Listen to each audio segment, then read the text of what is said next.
गुलामी के दौर में पहुंचकर तुम सबसे कम उम्र के गुलामों के मालिक बन गए और तुम्हारे दिमाग में गुलाम मालिकों की एक पुस्तिका है, लेकिन इस पुस्तिका को सक्रिय करने के लिए गुलामों की जरूरत है। इसे खोलने के लिए कुल स्कोर 20 से ऊपर होना चाहिए। एक यहूदी बुजुर्ग तुम्हारे बगल में ही खड़ा था।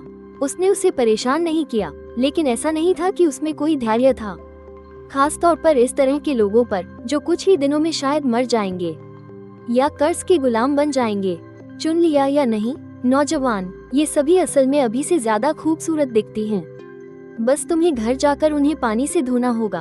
अगर तुम सिर्फ देखना चाहते हो तो फिर जल्दी से किनारे हट जाओ, उन नीच आजाद लोगों की तरह। इतना कहने के बाद उस यहूदी बुजुर्ग को जैसे कुछ याद आया। उसने एक और बात जोड़ी, लेकिन उसका लहजा और भी खराब हो गया था। अगर तुम्हारे नखलिस्तान में अभी भी पानी बचा हो तो अब उसे शक होने लगा था कि इस छोटे गुलाम मालिक के पास शायद एक भी युआन पत्थर नहीं बचा है। अगर वो एक बड़ा गुलाम मालिक होता तो यहूदी बुजुर्ग बिना किसी झिझक के अपना सम्मान छोड़कर जी जान से उसकी चापलूसी करता, लेकिन तुम्हारे सामने फटेहाल कपड़ों में तुम खड़े थे तो कुछ ताने मारना भी स्वाभाविक हो गया। इस जल्दबाजी को सुनकर तुम्हारी भौहें थोड़ी तन गईं। गुलामों के बाजार में पूरी सुबह घूमने के बाद तुम्हारे सामने यह आखिरी गुलामों का स्टॉल था, सिर्फ महिला गुलामों का स्टॉल, और यही तुम्हारी आखिरी उम्मीद भी थी। अगर तुम्हें 20 पॉइंट तक पहुंचने वाला कोई ऐसा गुलाम नहीं मिला जिसे तुम खरीद सको, तो जब खूनी चांद आएगा तुम्हारा बचना लगभग नामुमकिन होगा। जब तुम्हें दबाव इतना ज्यादा महसूस हो रहा था कि दम घुटने लगा, अचानक एक नंबर चमका और फिर तुरंत 2 महिला गुलामों की आकर्षक जांघों के पीछे छिप गया। 23। तुमने हैरानी से अपनी आंखें फैला ली। तुमने धीरे धीरे अपना हाथ उठाया, एक डरी हुई गुलाम लड़की के ऊपर से हटाकर दूसरी राहत महसूस कर रही गुलाम लड़की पर ले गए। फिर तुम्हारी उंगली उन दोनों के बीच में आकर रुक गई। यहूदी बुजुर्ग ने तुम्हारी उंगली की दिशा में देखा। 2 लंबी महिला गुलामों ने भी एक खाली जगह बना दी। उन दोनों के पीछे छिपी एक छोटी सी सिलुएट दिखाई दी। ये देखकर कि उंगली उसी की तरफ है, उस गुलाम लड़की का शरीर कांपने लगा। उसके शरीर पर टाट का लबादा भले ही थोड़ा फटा हुआ था, लेकिन फिर भी काफी हद तक ठीक था। उसने उसके शरीर को अच्छी तरह से ढका हुआ था, जो दूसरी महिला गुलामों से बिल्कुल अलग था। ऐसा लग रहा था कि यह गुलाम लड़की अभी अभी गुलाम बनी है। उसके पतले टखनों को देखकर ही अंदाजा लगाया जा सकता था कि उसका शरीर कितना कुपोषित है। उसकी छाती सपाट थी, उसका चेहरा गंदा था और साफ दिखाई नहीं दे रहा था, लेकिन उसकी दाहिनी आंख के पास एक गहरे लाल रंग का चोट का निशान था, जो देखने में ऐसा घाव लग रहा था जो कभी ठीक नहीं हो सकता। यहूदी बुजुर्ग का चेहरा तुरंत उतर गया। आखिरकार उसने सबसे सस्ती वाली को ही चुना। हालांकि शुरुआत में कहा गया था कि महिला गुलामों की कीमत 5 से 20 युआन पत्थरों तक है, लेकिन जाहिर है कि ऐसी दिखने वाली महिला गुलाम सिर्फ 5 युआन पत्थरों में ही बिक सकती थी, क्योंकि महिला गुलामों के इस जत्थे में इससे बुरी हालत में कोई और नहीं मिल सकती थी, चाहे वो शक्ल सूरत हो, शरीर हो या खास तौर पर मनोरंजन के लिए इस्तेमाल किए जाने वाले अंग। अपना इतना समय बर्बाद करके मैंने सिर्फ एक ही खरीदी, सबसे सस्ती गुलाम लड़की। हालांकि यह गुलाम उसे व्यापार के रास्ते में मिली थी। अभी तक उसे एक वक्त का खाना भी नहीं खिलाया है। ये तो बिना लागत के भारी मुनाफे वाला सौदा है। ठीक है नौजवान, 5 मूल पत्थर, बूढ़े यहूदी ने मुंह बनाकर कहा। उसने तुम्हारी तरफ हाथ बढ़ाया। ऐसा करते हुए तुमने इस चुनी हुई गुलाम लड़की की ओर देखा, दोबारा पक्का किया, बुरा नहीं है। इस गुलाम लड़की की रेटिंग सच में 23 तक है। तुम्हारी नजर अभी भी उस कुछ घबराए और डरे हुए छोटे से शरीर पर पड़ी। तुम मन ही मन खुश हुए, लेकिन तुमने फिर भी अपने होठों को सिकोड़ लिया ताकि यह गुलामों का सौदागर जान न जाए और फिर मौके पर ही दाम बढ़ा दे। मैं तो बस अपनी किस्मत आजमाने आया था। अगर काम नहीं बनता तो कोई और रास्ता खोजना पड़ता। आखिर मेरे मूल पत्थरों के थैले में सिर्फ 6 मूल पत्थर ही थे, और अब साफ है कि मैंने एक छुपी हुई प्रतिभा को खोज निकाला है। सच में बहुत बड़ा फायदा हो गया। अगर 23 अंक तक पहुंचना है तो आमतौर पर कम से कम 15 युआन डैन कीमत वाले 3 गुलामों की जरूरत होती है। सच में उम्मीद चाहे कितनी भी कम क्यों न हो, कोशिश करने में कोई हर्ज नहीं है। जब तुम मन ही मन खुश हो रहे थे, तभी तुमने उस बूढ़े यहूदी को उस गुलाम लड़की की ओर जाते देखा। उसने बहुत बेरुखी से उस लड़की को एक झटके में खींचकर बाहर निकाला। अब यह मेरी गुलाम है। इस गुलाम लड़की को देखकर उसके चेहरे पर दर्द के भाव और दर्द की वजह से उसकी आंखों में आए आंसुओं को देखकर तुमने त्योरियां चढ़ाकर बूढ़े यहूदी पर चिल्लाया, नहीं, अभी नहीं। हे नौजवान, लगता है तुम पहली बार गुलाम खरीद रहे हो। बूढ़े यहूदी ने एक झटके में लड़की को तुम्हारे सामने धकेल दिया। इसके बाद उसने गुलाम लड़की का चोगा थोड़ा सा फाड़ दिया, जिससे उसकी पीठ की थोड़ी सी त्वचा दिखने लगी, जिस पर एक अजीब सुंदरता वाला चिन्ह बना हुआ था। उसके चारों ओर की जगह अभी भी कुछ लाल थी, मानो उसे अभी अभी गर्म लोहे से दागा गया हो। इस चिन्ह को देखकर तुम्हें अपने नखलिस्तान के झोग सिंह कुएं की याद आई। ऐसा लगा कि कुएं के किनारे पर भी इसी तरह की नक्काशी थी। अपना खून इस पर टपकाओ, ये पूरी तरह से तुम्हारी हो जाएगी। कानून की संहिता द्वारा संरक्षित कोई भी तुमसे तुम्हारा गुलाम छीन नहीं सकता, और अगर यह गुलाम एक पल के लिए भी बेवफाई करने की हिम्मत करती है तो उसे तुरंत असहनीय दर्द होगा। अभी तुम सोच ही रहे थे कि तुमने गुलाम खरीद तो लिया है, पर क्यों? तुम्हारे दिमाग में मौजूद गुलाम मालिक की पुस्तिका में अभी भी कोई हलचल नहीं हुई। क्या इसलिए क्योंकि प्रक्रिया अभी पूरी नहीं हुई है? तुमने थोड़ी देर सोचा, तुमने अपनी उंगली काटी और खून लड़की की पीठ पर दिख रहे गुलाम के खून के चिन्ह पर टपका दिया। उम्मीद नहीं थी कि जैसे ही खून उस चिन्ह में समाया, ये गुलाम लड़की तुरंत एक दर्द भरी चीख के साथ कराह उठी। इसके बाद वह खुद को संभाल नहीं पाई और तुम्हारी ओर गिर पड़ी। तुमने जल्दी से उसे पकड़ लिया, उस लड़की के छोटे से शरीर को, उसके कांपते हुए बदन को महसूस किया। साथ ही तुमने देखा कि लड़की ने दर्द से अपनी आंखें ऊपर चढ़ा ली थी। मॉडल दर्द के मारे उसके दाहिने गाल के गहरे लाल निशान अब चमकीले लाल हो गए थे। तभी उस बूढ़े यहूदी की आवाज सुनाई दी, नौजवान, जब तक वो ये सीख जाएगी कि हर पल तुम्हारे प्रति वफादार कैसे रहना है, तो उसे राहत मिल जाएगी। आमतौर पर इसमें ज्यादा समय नहीं लगता, सबसे धीमे गुलाम को भी बस 2 बार सूरज उगने तक का समय लगता है। आखिरकार ये गुलाम उन जानवरों से तो ज्यादा ही होशियार होते हैं। सामने दर्द से तड़पती लड़की को देखकर तुम्हारे दिल में एक अजीब सा एहसास हुआ। आखिरकार तुम इस दुनिया के तो हो नहीं, बल्कि यहाँ दूसरी दुनिया से आए हो। तुम्हारे लिए किसी जिंदा जीते जागते इंसान को बोलने वाला औजार समझना नामुमकिन था। और तभी गुलाम मालिक की पुस्तिका में आखिरकार कुछ हलचल हुई। जैसे ही तुमने ध्यान लगाकर उसमें प्रवेश किया, तुमने देखा कि पुस्तिका आखिरकार खुल गई। उसके पहले पन्ने पर कुछ पंक्तियां लिखी हुई थी। एक गुलाम प्राप्त हुआ। गुलाम की वफादारी बाइंडिंग प्रक्रिया में है। 1%, 2% वफादारी। लगता है इस गुलाम लड़की के आदी होने तक इंतजार करना होगा। ठीक वैसे ही जैसे उस बूढ़े यहूदी ने कहा था। हाँ तो नौजवान, तभी उस बूढ़े यहूदी की आवाज फिर से गूंजी। तुमने अपना सिर उठाकर उस अर्ध मुस्कुराते चेहरे की तरफ देखा, लेकिन उसकी आंखों में एक चालाकी की चमक थी। 10 दिनों के बाद विजयोत्सव पर गुलामों की बड़ी नीलामी है। तुम उस समय आ सकते हो। सारे के सारे हारे हुए शहर राज्यों के गुलाम होंगे, यहाँ तक कि पहले ऊंचे महलों में रहने वाली कुलीन महिलाएं भी होंगी। हे मेरे पास भी तुम्हारे मतलब की कुछ अच्छी चीजें होंगी।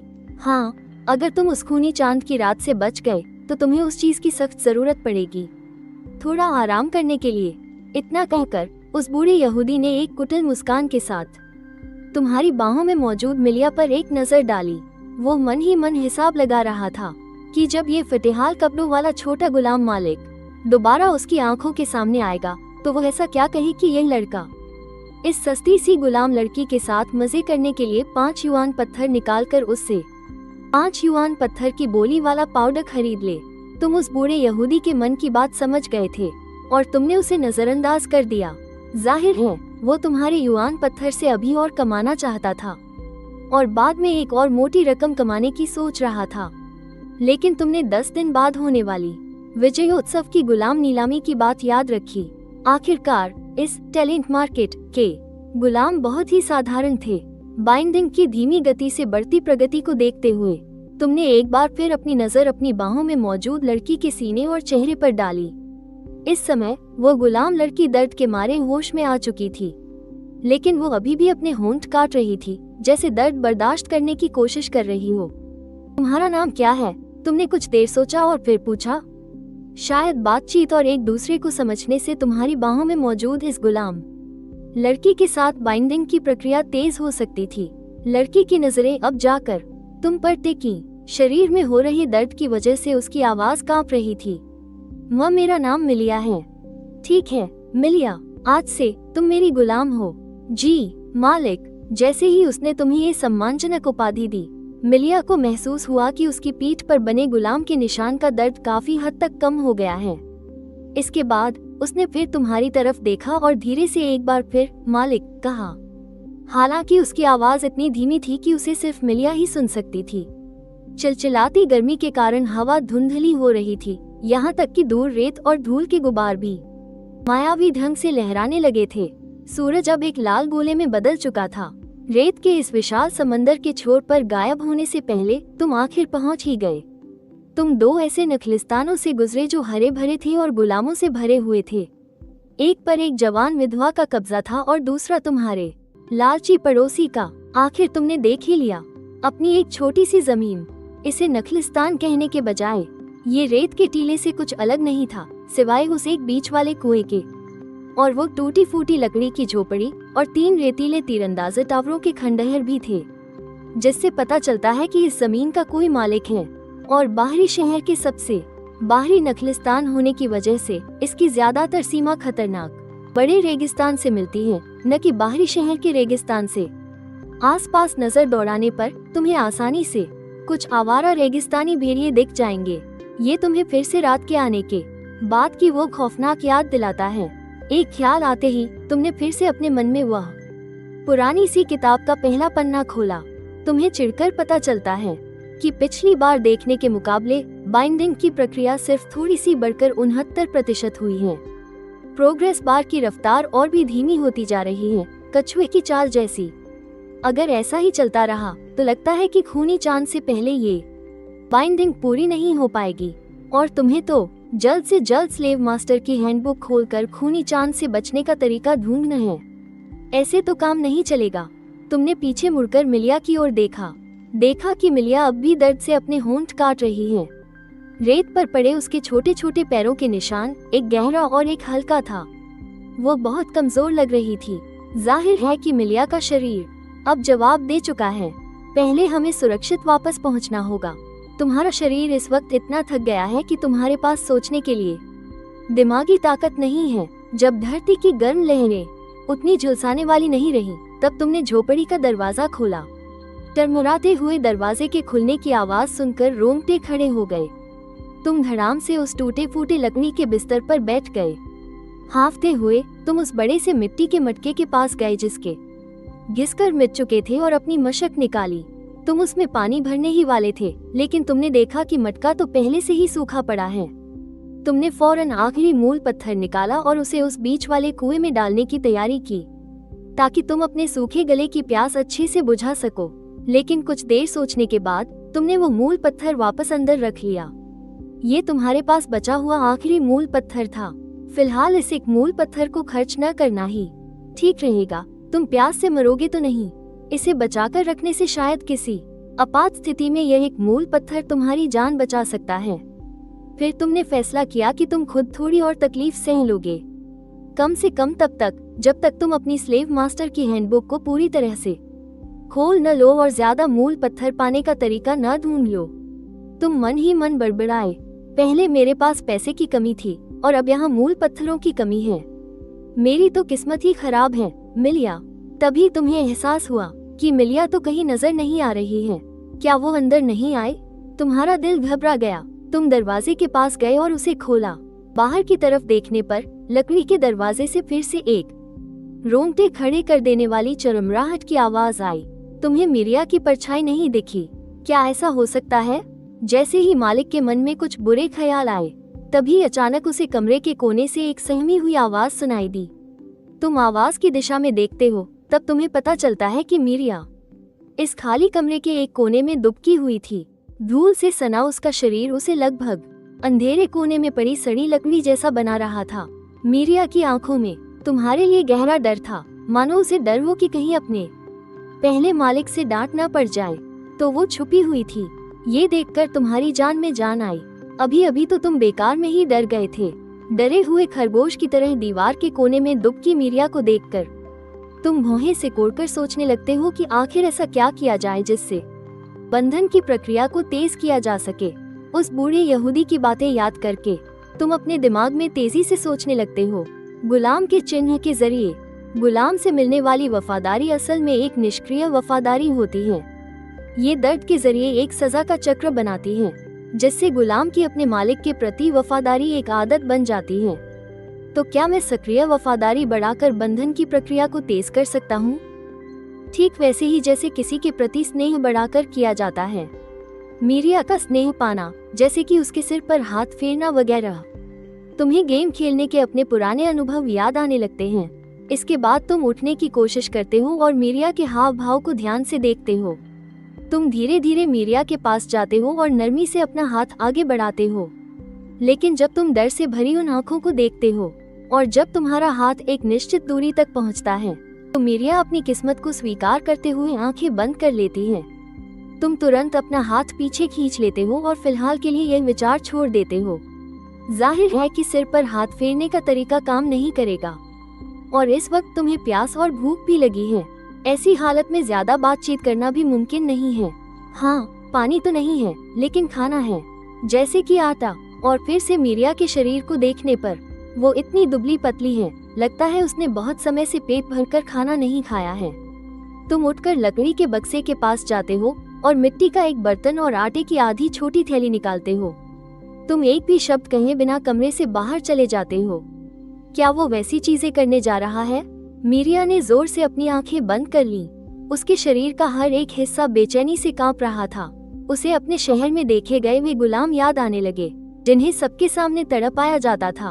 उसने सुना था कि जब गुलामों के मालिक उन्हें नखलिस्तान ले जाते हैं, तो गुलामों की हालत और भी बदतर हो जाती है, खासकर महिला गुलामों की, क्योंकि महिला गुलाम तो पैदा ही गुस्सा निकालने का एक जरिया बनने के लिए होती हैं। चरमराहट के साथ दरवाजा बंद होने की आवाज आई। डर में डूबी मीरिया ने धीरे धीरे अपनी कसकर बंद की हुई आंखें खोली। उसकी भूरी नीली आंखों ने कमरे में चारों ओर देखा। कमरे में अब वो परछाई नहीं थी जिसे देखकर उसका दिल कांप उठता था। अब बस रोशनदान से अंदर आती सूरज की ढलती किरणों की रोशनी बाकी थी। मीरिया ने अपने शरीर को और भी ज्यादा सिकोड़ लिया।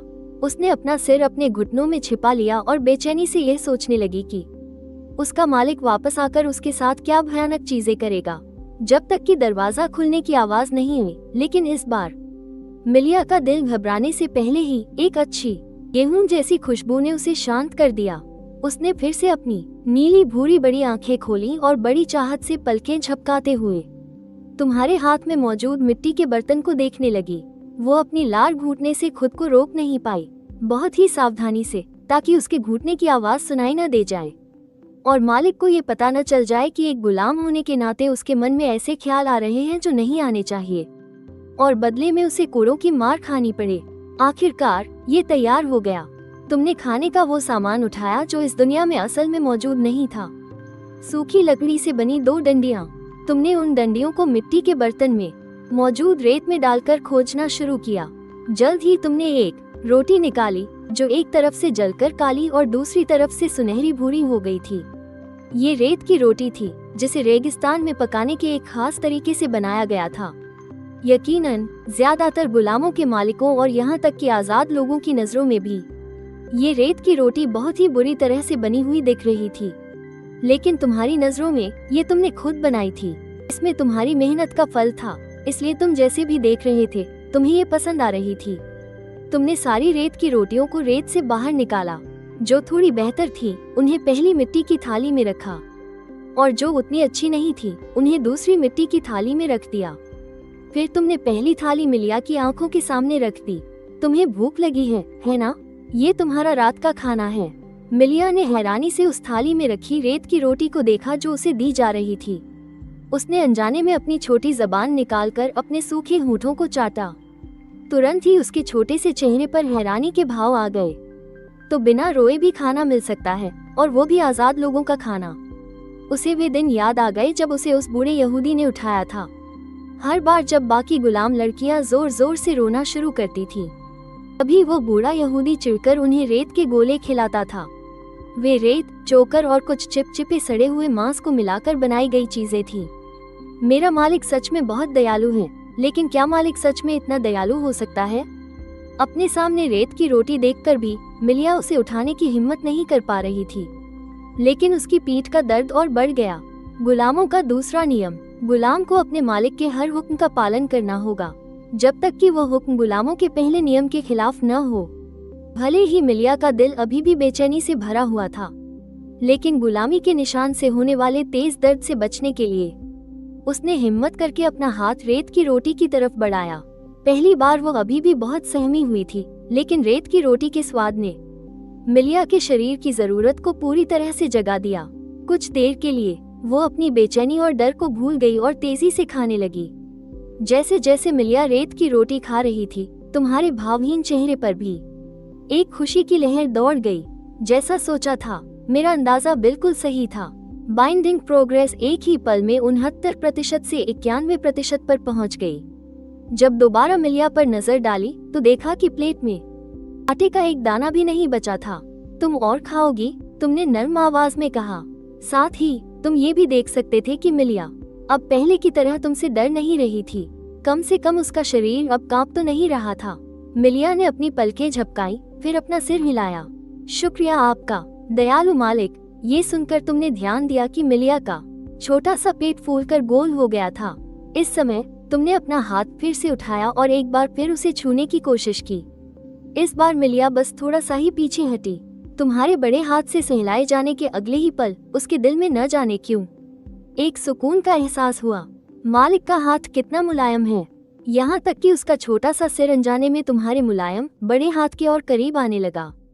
और तुम एक तरफ मिलिया का छोटा सा सिर सहला रहे थे और दूसरी तरफ बाइंडिंग प्रोग्रेस को तेजी से बढ़ते हुए देख रहे थे, जब तक कि 100% बाइंडिंग प्रोग्रेस सिर्फ पहले पन्ने तक ही सीमित नहीं रही। तुम्हारे दिमाग में वो पुरानी गुलाम मालिक की किताब तेजी से पलटने लगी। पहले पन्ने पर एक चित्रावली जैसी लिखावट और तस्वीरें दिखाई दी। वो मिलिया ही थी। इसके बाद किताब आखिरी पन्ने पर पलट गई। वो एक रोडमैप जैसे चार्ट की तरह दिख रहा था। बीच में अनगिनत पन्ने थे जिनमें बहुत सारी खाली जगह थी। गुलाम की जानकारी अनलॉक हो गई। स्कोर 23 पॉइंट तक पहुंच गया। 20 पॉइंट के गुलाम मालिक स्कोर का इनाम कैलकुलेट हो रहा है। इनाम मूल पत्थर गुना 10। इनाम टाइटल ड्रॉ करने का मौका गुना 1। तुमने बड़ी मेहनत से मिट्टी का बड़ा मटका दरवाजे तक खिसकाया और दरवाजे को अड़ा दिया। इसके बाद तुमने एक मोटी लंबी लकड़ी उठाई। ये रात के आने की तैयारी थी। जब तुम यहाँ आए थे तो पहली ही रात दरवाजा एक मरे हुए जीव ने तोड़ दिया था। ये शरीर पहले से ही कुपोषण का शिकार था। ऊपर से यहाँ आने से पहले तुम एक नौकरी पेशा इंसान थे। तुम्हें लड़ने का अनुभव कहाँ से होता? यहाँ तक कि तुम जिम भी न के बराबर ही गए थे। 5-6 साल से कोई कसरत नहीं की और यहाँ आते ही फ्री स्टाइल लड़ाई करनी पड़ी। जान पर खेलकर तुमने उस कंकाल के पुर्जे पुर्जे अलग किए थे। एक बार ठोकर खाकर अक्ल आ गई थी, इसलिए अब तुमने पूरी तैयारी कर ली थी और अपने दिमाग में मौजूद जानकारी को पढ़ना शुरू कर दिया था। लेकिन तुम्हारे हाथ में डंडा देखकर मिलिया का शरीर फिर से अकड़ गया। क्या मालिक मुझे सजा देने वाले हैं?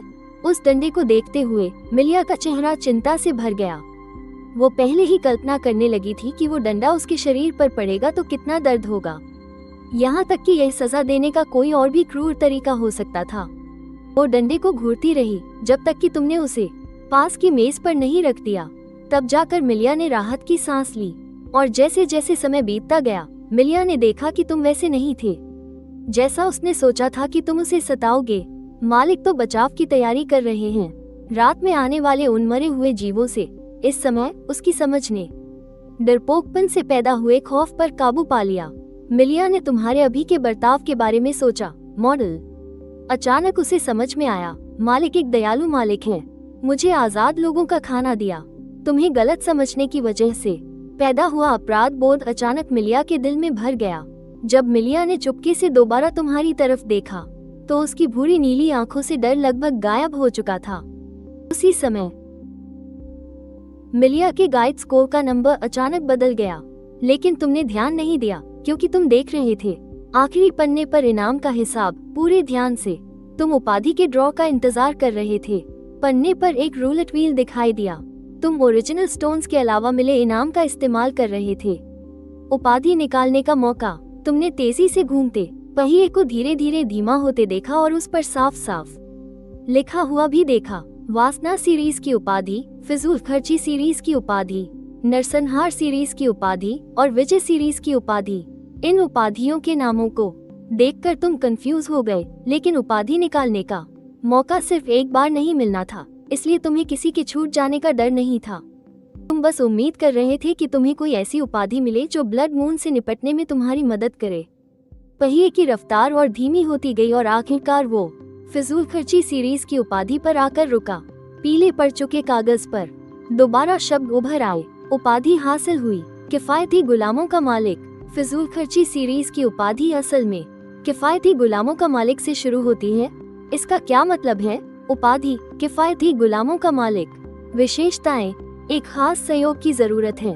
फिजूल खर्ची सीरीज का असर, अनडेड को मारने पर तुम्हें 10% चांस मिलेगा कि कुछ ओरिजिनल स्टोन्स हासिल हों। यह अनडेड की ताकत पर निर्भर करेगा। परिचय, तुम हमेशा अनपेक्षित जगहों पर कुछ दौलत बचा लेते हो। जैसे ही तुमने इस उपाधि का असर देखा, तुम्हारी आंखें तुरंत चमक उठी। अनडेड को मारने पर ओरिजिनल स्टोन्स मिलेंगे। यह इस दुनिया में एक ऐसी चीज थी जो असल में कभी नहीं हो सकती थी। ओरिजिनल स्टोन सिर्फ दुर्लभ ओरिजिनल स्टोन की खदानों से ही निकाले जा सकते थे। ओरिजिनल स्टोन की खदानों पर शासकों का एकाधिकार था। गुलामों के मालिक सिर्फ अनाज सौंपने के दिन ही अनाज का इस्तेमाल करके शासकों से ओरिजिनल स्टोन्स ले सकते थे। और तो और ओरिजिनल स्टोन्स सीधे जिंदा रहने की कीमत से जुड़े थे। पानी का स्रोत हासिल करने के लिए जोशिंग कुएं में ओरिजिनल स्टोन्स डालने पड़ते थे। नखलिस्तान की रक्षा प्रणालियों को भी मेंटेन करने और इस्तेमाल करने के लिए ओरिजिनल स्टोन्स की जरूरत पड़ती थी। ओरिजिनल स्टोन्स इस दूसरी दुनिया की हार्ड करेंसी थे और गुलामों के मालिक के तौर पर नखलिस्तान को बचाए रखने के लिए जरूरी थे। रात के अनडेड तो असल में सिर्फ गुलामों के मालिकों के लिए एक बोझ थे, लेकिन अब मेरे लिए ये अनडेड एक संसाधन बन गए थे। एक ऐसा संसाधन जो कीमती ओरिजिनल स्टोन्स पैदा कर सकता था। अगर मैं ब्लड मून आने से पहले की 2 रातों यानी आज रात और कल रात का अच्छा इस्तेमाल कर पाया, तो यकीनन मेरी जेब में बहुत सारे ओरिजिनल स्टोन्स होंगे। अपने नखलिस्तान पर मौजूद सभी सैंड स्पिरिट एरो टावर्स के खंडहरों को ठीक करने और एक्टिवेट करने के लिए। ओह, ठीक उसी समय घर के बाहर एक भेड़िए के चिल्लाने की आवाज आई। उसके तुरंत बाद एक भेड़ियों के चिल्लाने की आवाजें आने लगीं। रेगिस्तानी भेड़िए शाम ढलने पर, जब रेगिस्तान पूरी तरह से रात में घिर जाता है, तो झुंड में एक साथ गरजते हैं। तुम्हें आगे देखने का समय नहीं मिला। मिलिया की गुलामों वाली निर्देशिका, तुम जल्दी से घर से बाहर की ओर चले गए। खूनी चांद निकलने में सिर्फ 2 रातें बची थीं। हर एक मौके का फायदा उठाना जरूरी था और युआन पत्थर हासिल करने थे। अपने नखलिस्तान को और मजबूत बनाना था। रेगिस्तान का सूरज क्षितिज के नीचे डूब चुका था, बस हल्की सी रोशनी बची थी। तुमने 3 सैंड स्पिरिट्स वॉर टावर के खंडहरों को देखा। तुम उस टावर के पास गए जो उन सब में सबसे कम खराब हुआ था। फिर तुमने अभी अभी मिले युआन पत्थरों को निकालना शुरू किया। एक के बाद एक उन्हें सैंड स्पिरिट्स वॉर टावर के अंदर मौजूद युआन एनर्जी के खंभे में डालना शुरू किया। तुम्हारे पैरों के नीचे की रेत में पल भर में जैसे जान आ गई हो। वो सैंड स्पिरिट्स वॉर टावर की ओर बढ़ने लगी। रेत कभी चींटियों के बड़े झुंड की तरह लगती, तो कभी एक लंबे सांप की तरह इकट्ठा हो जाती। 3, 7, 9 तुम्हारे हाथ में आखिरी युआन पत्थर था और तुम रुक गए।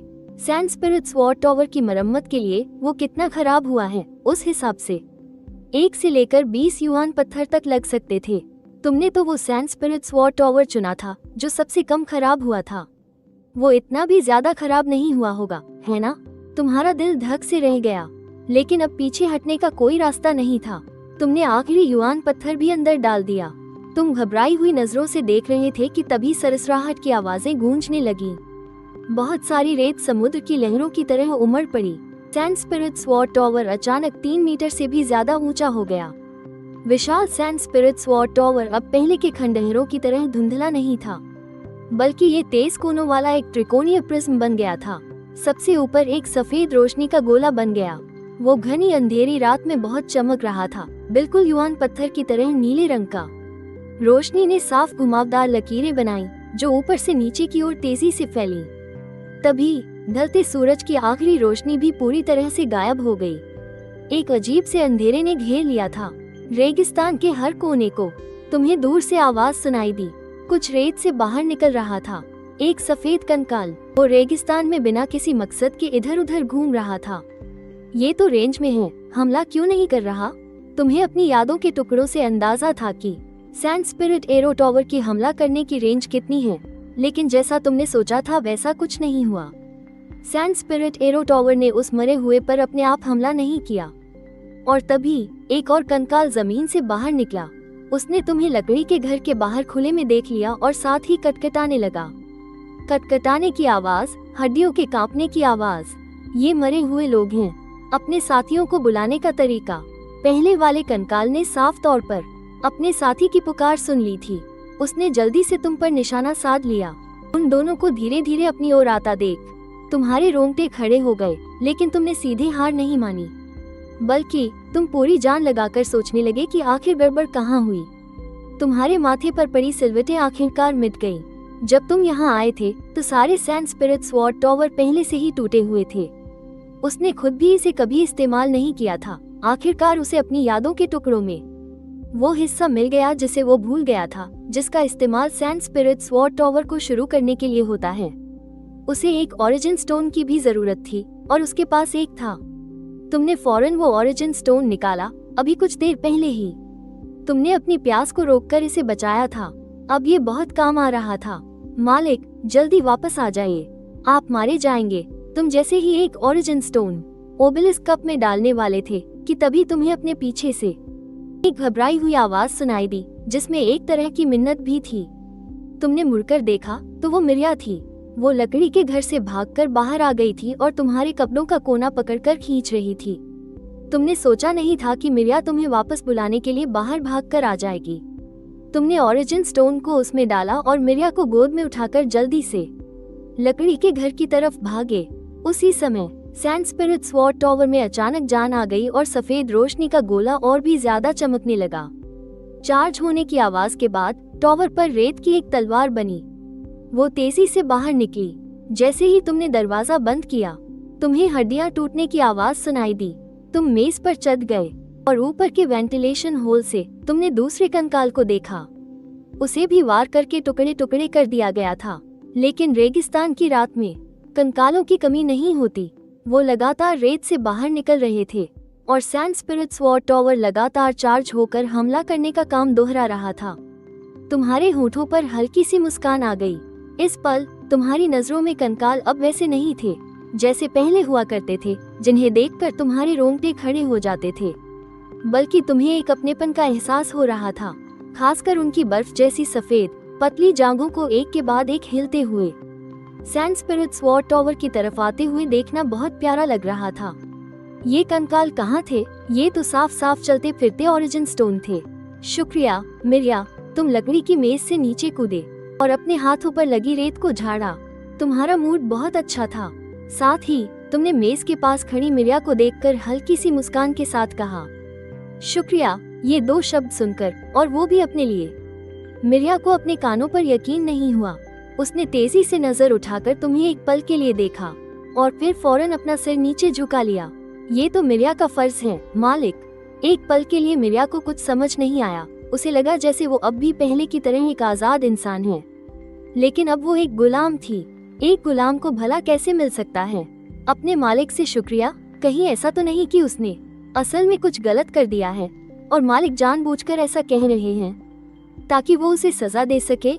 जैसे ही ये ख्याल आया, मिरिया का दिल घबरा गया, लेकिन इससे पहले कि वो डर पाती, वो बड़ा सा हाथ एक बार फिर उसके सिर पर आया। रात में जब ठंड काफी बढ़ गई थी, उस हाथ की गर्माहट ने मिरिया को एक ऐसा सुकून दिया जो उसने बहुत समय से महसूस नहीं किया था। वो खुद को रोक नहीं पाई और उस हाथ के स्पर्श को महसूस करने लगी। मिरिया को इस तरह डरा हुआ देखकर तुमने उसके सिर पर हाथ फेरा। फिर तुमने ज्यादा कुछ नहीं कहा। मिरिया का ताल्लुक इससे है, गुलामी वाली दूसरी दुनिया को जाहिर है कम समय में स्वीकार करना नामुमकिन है। सभ्य दुनिया से आए मेरे जैसे इंसान के साथ उनका घुलना मिलना नामुमकिन है। इतने कम समय में या बस कुछ बातें कहकर किसी की शख्सियत पूरी तरह से बदल नहीं सकती। तुमने सावधानी बरतते हुए पानी के उस बड़े मटके को फिर से दरवाजे के सामने खिसका दिया। साथ ही तुमने वो बड़ी लकड़ी की छड़ी भी उठा ली और उसे अपने पास रख लिया। लेकिन अब घबराहट वाली वो भावना पूरी तरह से जा चुकी थी। तुम्हें तो थोड़ी राहत भी महसूस हो रही थी। जाहिर है ऐसा इसलिए था क्योंकि तुम्हारे कानों में कभी कभी रेत की आत्मा वाले तीर टावर के चार्ज होकर चलने और कंकालों के टूटने की आवाजें आ रही थीं। अपनी गुलाम मालिक की हैंडबुक को फिर से देखने का समय आ गया था। हैंडबुक को फिर से खोला और मन में एक विचार आया। तुम सीधे गुलाम मालिक की हैंडबुक के आखिरी पन्ने पर गए। पीले पड़ चुके पन्ने तेजी से पलटने लगे। आखिरी पन्ने पर लिखी बातें तुम्हारे दिमाग में उभर आईं। 20 पॉइंट का सेटलमेंट, मूल पत्थर गुना 10, उपाधि निकालने का मौका गुना 1, अगले सेटलमेंट के लिए जरूरी स्कोर 50। 20 पॉइंट का इनाम इतना अच्छा है तो 50 पॉइंट का इनाम क्या होगा? इस बार मिली किफायती गुलाम मालिक की उपाधि से तुम काफी संतुष्ट थे। तुम ये सोचने से खुद को रोक नहीं पाए कि 50 पॉइंट तक पहुंचने पर क्या इनाम मिलेगा। इस ख्याल से तुम्हें बेचैनी होने लगी, लेकिन कम समय में 50 पॉइंट तक पहुंचना, इसकी संभावना बहुत कम थी। अगर बड़ी संख्या में गुलाम खरीदने हो और जरूरी स्कोर पूरा करना हो तो दानव युआन पत्थर यकीनन कम पड़ जाएंगे। जब तक कि तुम्हें कोई और सस्ता सौदा न मिल जाए, कम से कम एक ऐसा गुलाम जो मिलिया से भी थोड़ा ज्यादा मजबूत हो। लेकिन ये साफ तौर पर ख्याली पुलाव पकाना था। तुम्हें अपने दिल की बेचैनी को दबाना पड़ा। तुमने एक बार फिर पन्ने पलटे और पहले पन्ने पर आ गए। मिलिया की प्रोफाइल। गुलाम मिलिया। नंबर 1, उम्र वयस्क। बंधन की प्रगति 109%। नकारात्मक लक्षण, दर्दनाक निशान -77, मां को खोने का मनोवैज्ञानिक आघात -36, सुरक्षा की भावना पर बहुत ज्यादा निर्भरता -7। सकारात्मक लक्षण, गणितज्ञ +30, पवित्र +10, सतर्क +3, विशेष लक्षण +100, कुल स्कोर 23 + 2 = 25 पॉइंट। अरे, तुमने पहली नजर में ही कुछ अजीब देखा। बंधन की प्रगति तो 100% से भी ऊपर चली गई थी। दूसरी बार स्कोर को देखने पर मिलिया का स्कोर असल में 25 हो गया था, और यह जो 2 अतिरिक्त पॉइंट थे, क्या वे उस बढ़े हुए प्रतिशत से नहीं आए थे 9 से? क्या ऐसा इसलिए है क्योंकि तुम पूरी तरह से गुलाम के प्रतीक की जबरदस्ती वाली वफादारी पर निर्भर नहीं रहे, बल्कि उसके साथ अच्छा व्यवहार करने का फैसला किया, और इसीलिए बंधन की प्रगति की सीमा पार हो गई, और इससे असली स्कोर में भी इजाफा होता है?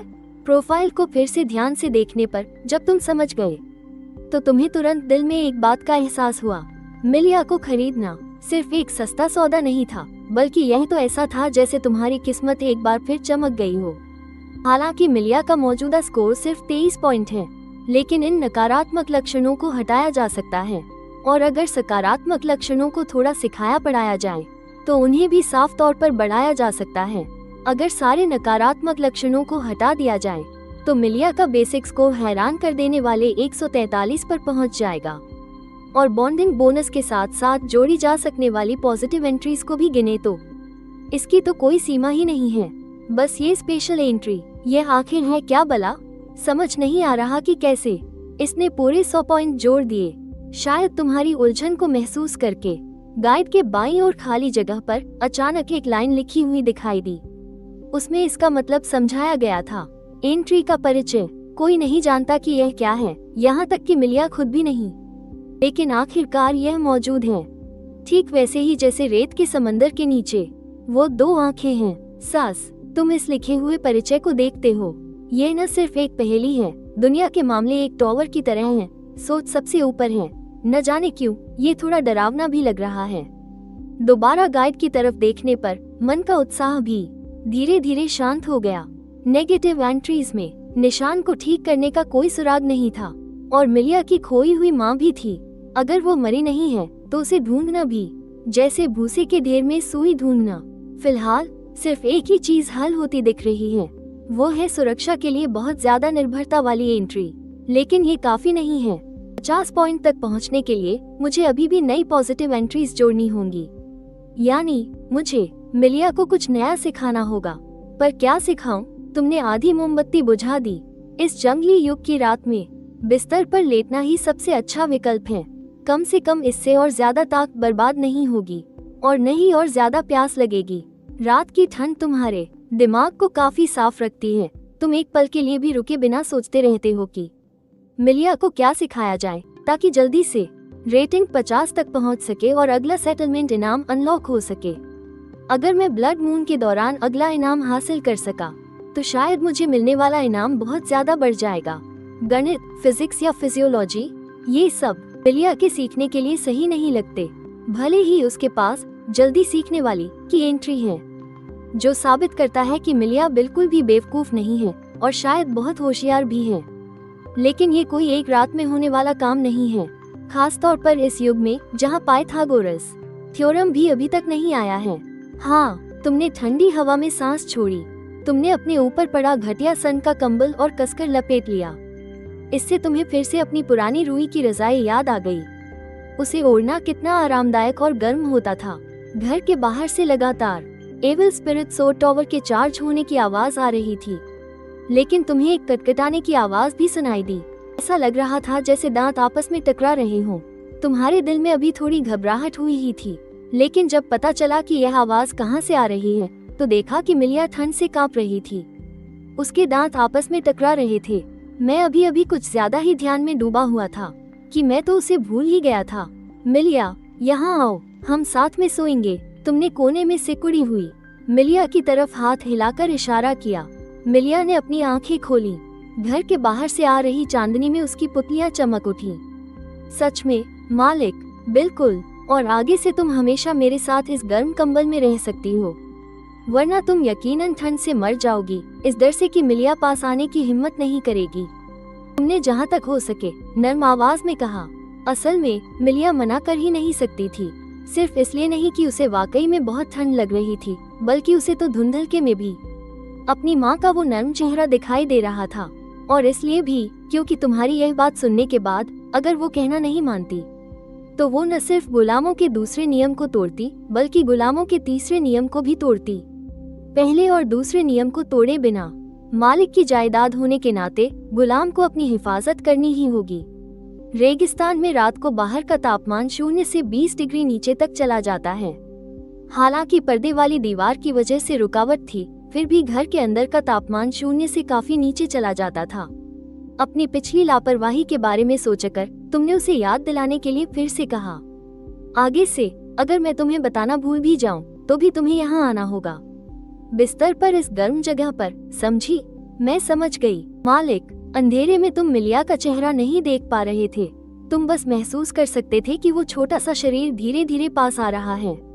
फिर वो बहुत ही सहमी हुई सी बिस्तर पर चढ़ गई और तुमने ये पक्का करने के लिए कि मिलिया को ठंड न लग जाए उसे सीधे अपनी बाहों में भर लिया। रात और गहरी होती गई। तुम्हारी सांसें एक लय में चल रही थीं।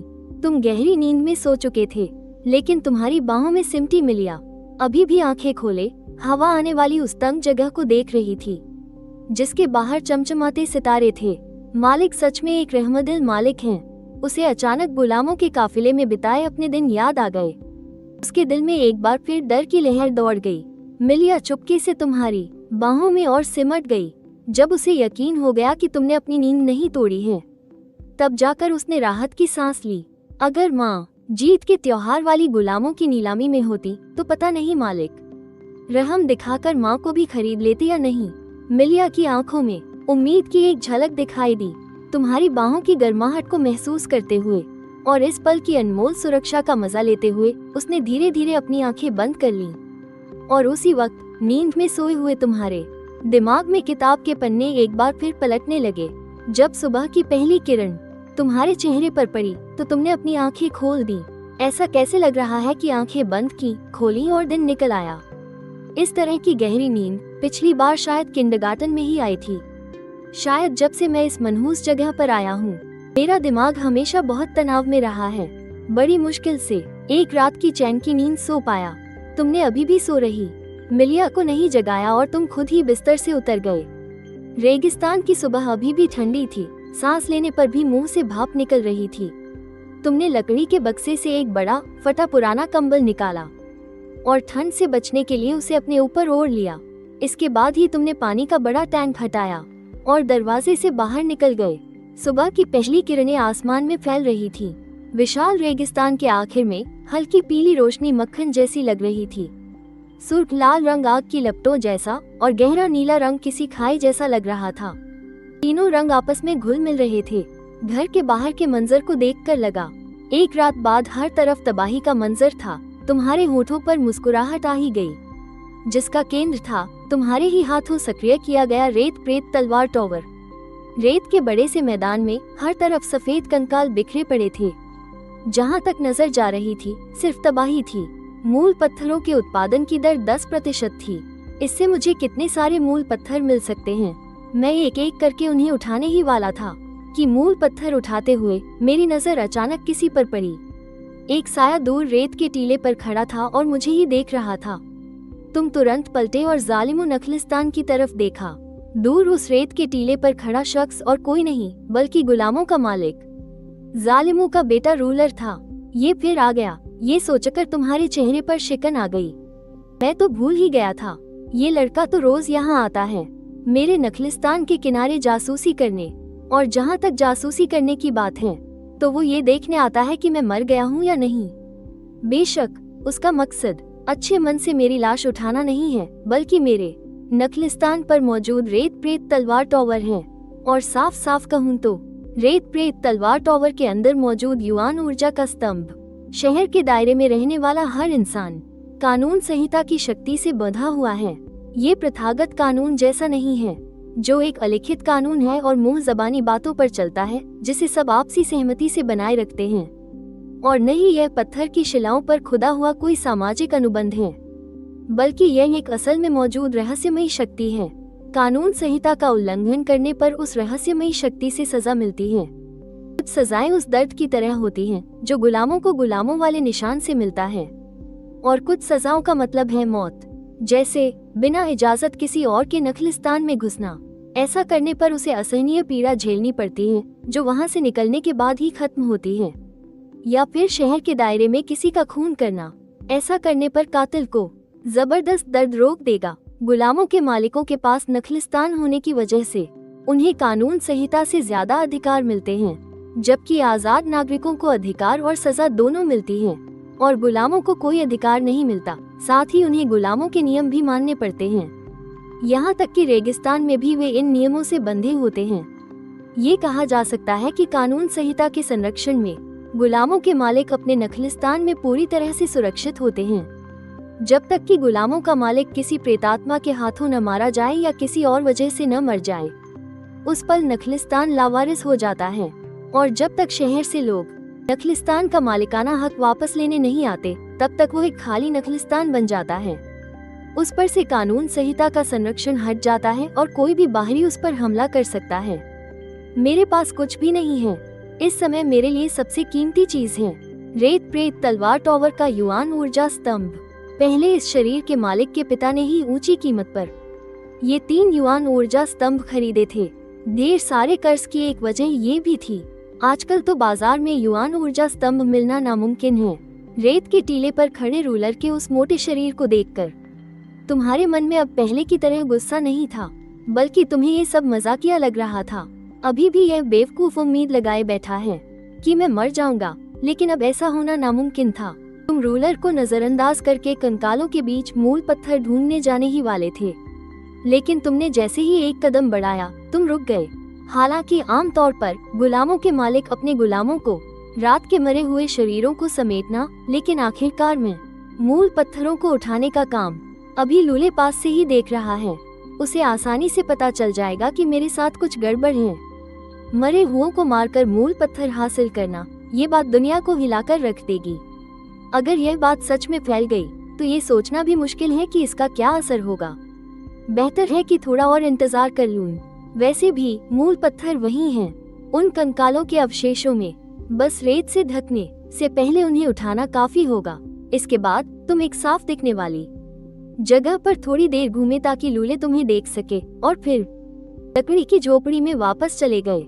ये लिन अभी तक मरा क्यों नहीं?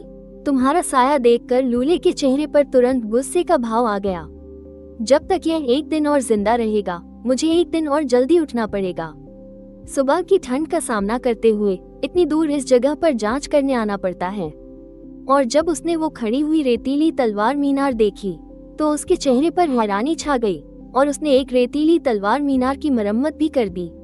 सच में पिताजी ने सही कहा था, लूले ने सोचा जो उसके पिता ने पहले कहा था। पहले उसने इस पर ध्यान नहीं दिया था, लेकिन अब उसे पूरा यकीन हो गया। काफी देर इंतजार करने के बाद भी लूले ने तुम्हें दोबारा बाहर आते नहीं देखा और उसे कोई और खबर नहीं मिली। तब जाकर वो एक मांस के गोले की तरह पहाड़ी से नीचे लुढ़का और जालिमो नखलिस्तान की ओर चल दिया। जालिमो नखलिस्तान के उपजाऊ खेतों पर 5 पुरुष गुलाम और 10 से ज्यादा महिला गुलाम बहुत पहले ही अपने दिन का काम शुरू कर चुके थे और कुएं से पानी निकालने में व्यस्त थे और उसे लकड़ी के बड़े घर की पहली मंजिल पर रखे पानी के मटकों में डाल रहे थे। जब उन्होंने लूले को वापस आते देखा तो सबने अपने हाथों से लकड़ी की बाल्टियां नीचे रख दी और लूले के सामने घुटनों के बल झुक गए। लूले की नजर हर एक गुलाम के जिस्म पर से गुजरी।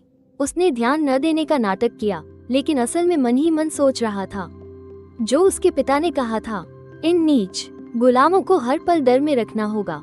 वे जितना ज्यादा डरेंगे उतना ही कम आलस करेंगे। और यह उसके विकृत सुख से भी मेल खाता था। बेशक कोई भी सजा ऐसी नहीं होनी चाहिए जिससे गुलाम काम न कर पाए, वरना यह उसकी संपत्ति का नुकसान होगा। सबसे कम उम्र और सबसे खूबसूरत महिला गुलाम के पास से गुजरते हुए लूले ने जोर से एक लात उसके सीने पर मारी। उस महिला गुलाम को अपना सीना पकड़े हुए दर्द से जमीन पर गिरते देखकर लूले के चेहरे पर एक संतुष्टि भरी मुस्कान आ गई। महिला गुलाम ने किसी तरह उठने की हिम्मत की और जल्दी से पास के एक कोने में छिप गई। दूसरे गुलामों में से किसी की भी आगे आने की हिम्मत नहीं हुई जब तक कि लूले वहां से चला नहीं गया। तब जाकर गुलामों ने राहत की सांस ली। पिताजी, उस नखलिस्तान पर उसने एक रेतीली तलवार मीनार की मरम्मत कर दी है। लकड़ी के घर की दूसरी मंजिल पर जाते हुए लूले ने अपने पिता को देखा जो इस नखलिस्तान के असली मालिक जालिमो थे और तुरंत कहा। जालिमो के झुर्रियों भरे चेहरे पर एक विजयी भाव आया और उसने कहा, मुझे पता था उस चालाक व्यापारी ने जरूर उसे। क्या वो मूल पत्थर थे पिताजी? लूले ने अपने पिता को फिर से ये कहते सुना तो उसने खुशामद करते हुए तुरंत अपना अंदाजा बताया। उसे अपने पिता से तारीफ पाने की उम्मीद थी, क्योंकि उसकी नजर में चूंकि तुमने सैंड स्पिरिट स्वॉर्ड टावर को फिर से जिंदा किया है तो जरूर और की मदद से ही किया होगा। लेकिन जालिमो ने तुरंत जवाब नहीं दिया, बल्कि थोड़ी देर के लिए खामोश हो गया, जब तक कि रूले को लगा कि उसके पिता उसे फिर से बेवकूफ कहकर डांटने वाले हैं। अपने पिता को देखते हुए उसकी आंखों में डर साफ झलक रहा था। तभी कमरे में फिर से आवाज गूंजी, शायद और हो, लेकिन यकीनन कुछ और भी होगा, जैसे खजाने का नक्शा या कुछ और। क्या उसने अपने झोशिंग कुएं में ओढ़ डाला था? जालिमो ने हल्की सी त्योरियां चदाई। उसने रूले से पूछा। यह अचानक सवाल सुनकर रूले का दिल सहम गया और उसके माथे पर ठंडा पसीना आ गया। उसने उस समय देखे गए नजारे को तेजी से याद किया और फिर भी कुछ हिचकिचाते हुए कहा, नहीं नहीं पिताजी, वो जगह अभी भी रेगिस्तान जैसी है, वहाँ हरियाली का नामो निशान नहीं है। जवाब सुनकर जालिमो ने चैन की सांस ली। उसकी त्योरियां शांत हो गईं। उस नीच व्यापारी का बेटा जरूर मरेगा। अगर उस बूढ़े ने उसके लिए और छोड़ा भी होगा तो अंदाजा है कि वो मुश्किल से एक सैंड स्पिरिट एरो टावर को जिंदा करने के लिए ही काफी होगा, वरना वो यकीनन और को झोशिंग कुएं में डालता। कम से कम उसे पीने के लिए थोड़ा पानी तो मिल जाता। और एक sand spirit arrow tower blood moon का सामना बिल्कुल नहीं कर पाएगा। जालिमों की आंखों में अपने अंदाजे पर बहुत गर्व था और तुम्हारी मौत की पुष्टि करके वो खुश हो रहा था। पिताजी, आप सच में बहुत बुद्धिमान हैं, रूले ने जल्दी से कहा। लेकिन जालिमों पर इसका कोई असर नहीं हुआ, बल्कि जैसे उसने कुछ सुना ही न हो, वो फिर से सोचने लगा। थोड़ी देर की खामोशी के बाद उसने फिर से रूले की तरफ देखा। कल देखने जाने की जरूरत नहीं है। एक सैंड स्पिरिट स्वॉर्ड टावर होने से अब आम रातें उसकी जान नहीं ले पाएंगी। मैं अंदरूनी शहर जा रहा हूँ, कल वापस आऊंगा। तुम नखलिस्तान में ही रहो और गुलामों से ब्लड मून के लिए बनने वाली दीवार से 2 गुनी चौड़ी और 2 गुनी ऊंची रेत की दीवार खुदवाओ। जालिमो ने आदेश दिया। ये सुनकर रूले ने जल्दी से सिर हिलाया और उसके चेहरे पर चुपके से एक मुस्कान आ गई। पिता के जाने के बाद यह नखलिस्तान उसकी अपनी दुनिया होगी। उसे याद आया कि पिछली बार जब उसके पिता लंबी यात्रा पर गए थे तो उसने कितना मजा किया था। अभी से ही वो कोड़ा उठाने की अपनी बेकाबू इच्छा को रोक नहीं पा रहा था और उन गुलामों के झुंड में घुसकर उन गुलाम औरतों को कोड़े मारकर मजा लेना चाहता था। जालिमो ने रूले पर ध्यान नहीं दिया। वो अपना महंगा ऊनी कोट पहन रहा था और साथ ही साथ सोच में डूबा हुआ था।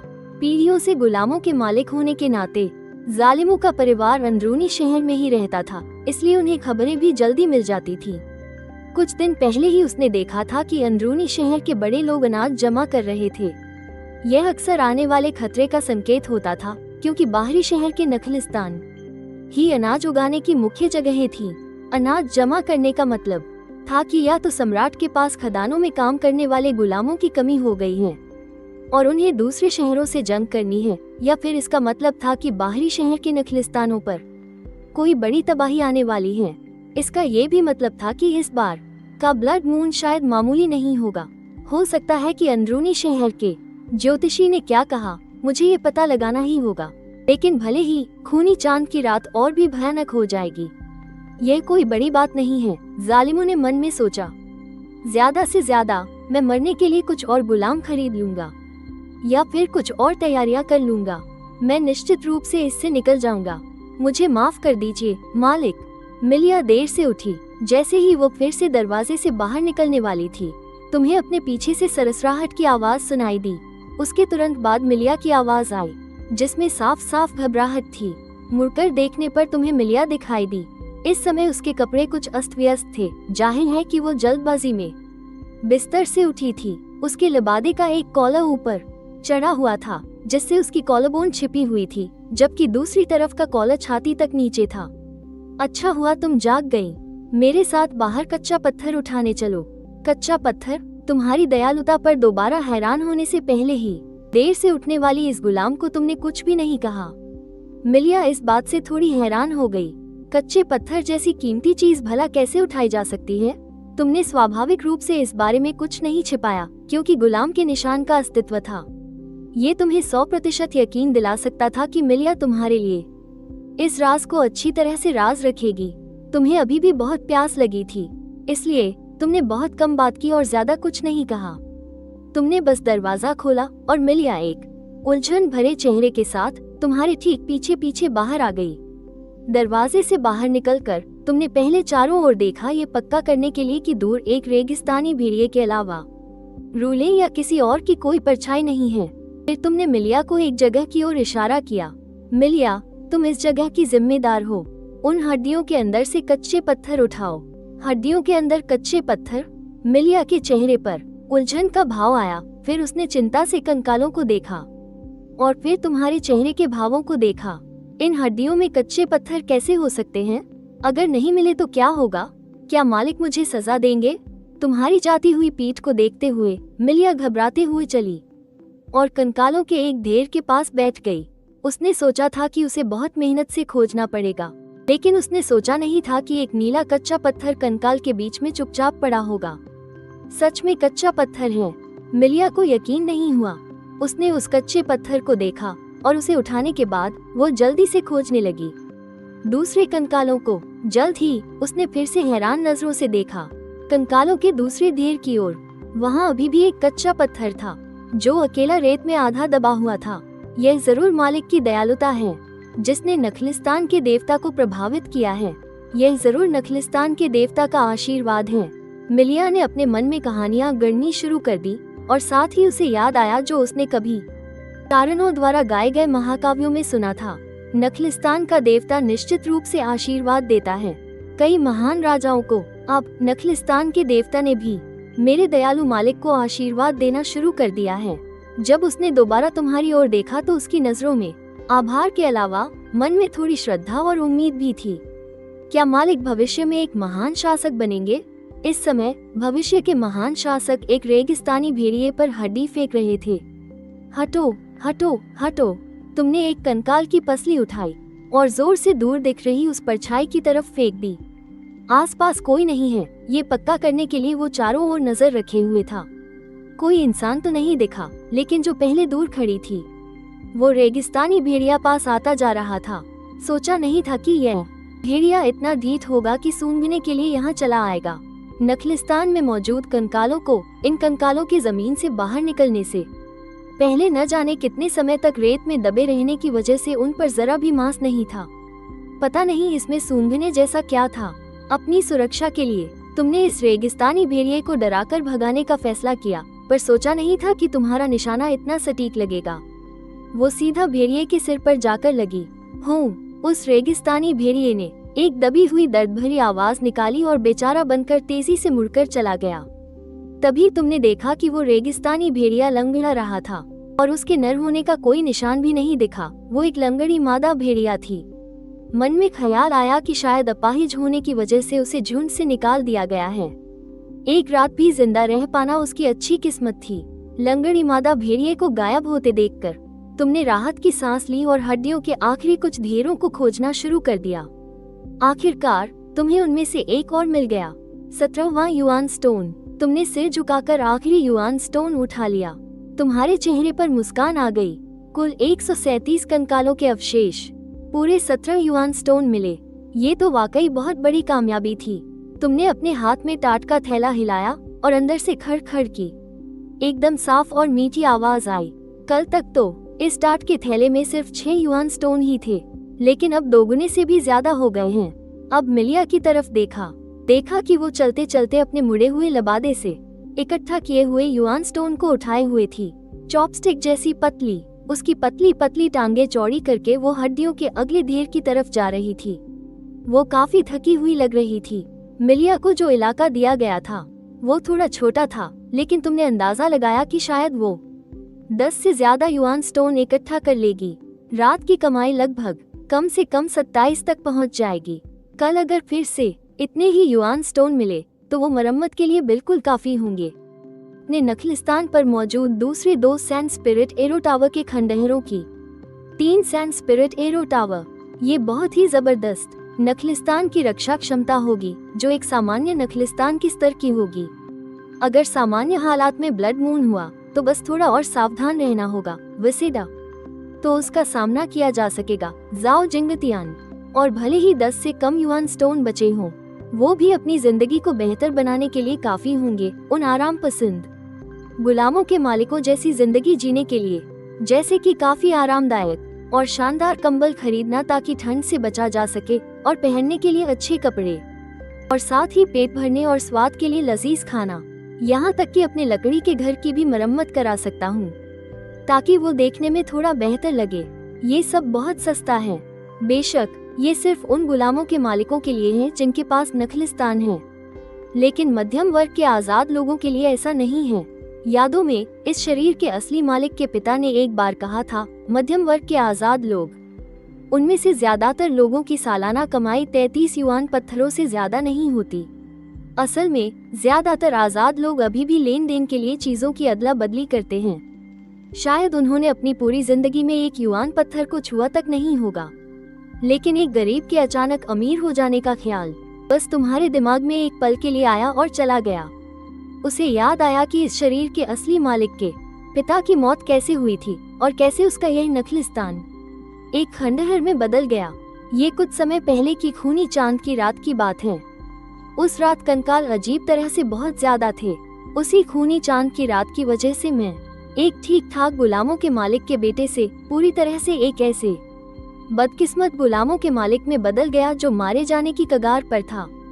तो इस बार की खूनी चांद की रात का क्या? हालांकि इसकी संभावना बहुत कम है, लेकिन फिर भी यह हो सकता है कि पिछली बार की तरह कुछ असामान्य हो जाए।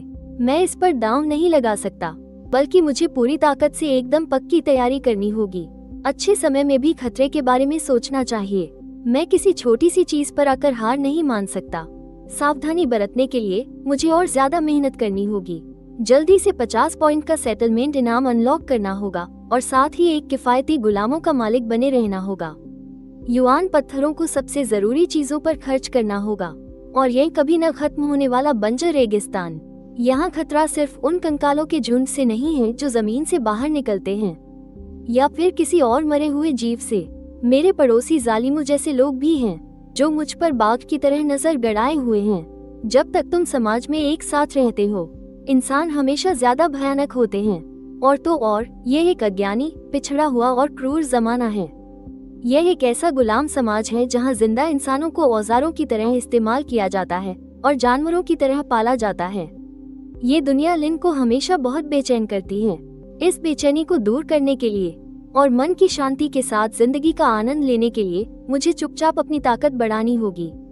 फिर इस दुनिया को हराना होगा। अनाज जमा करो, धीरे धीरे राजा बनो और चुपचाप मेहनत करो।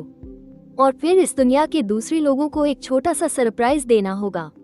जीने और पेट भरने की समस्या को हल करने के बाद अगले कदम के बारे में सोचते हुए तभी मिलिया वहां आए। उसके चेहरे पर सच्ची खुशी झलक रही थी।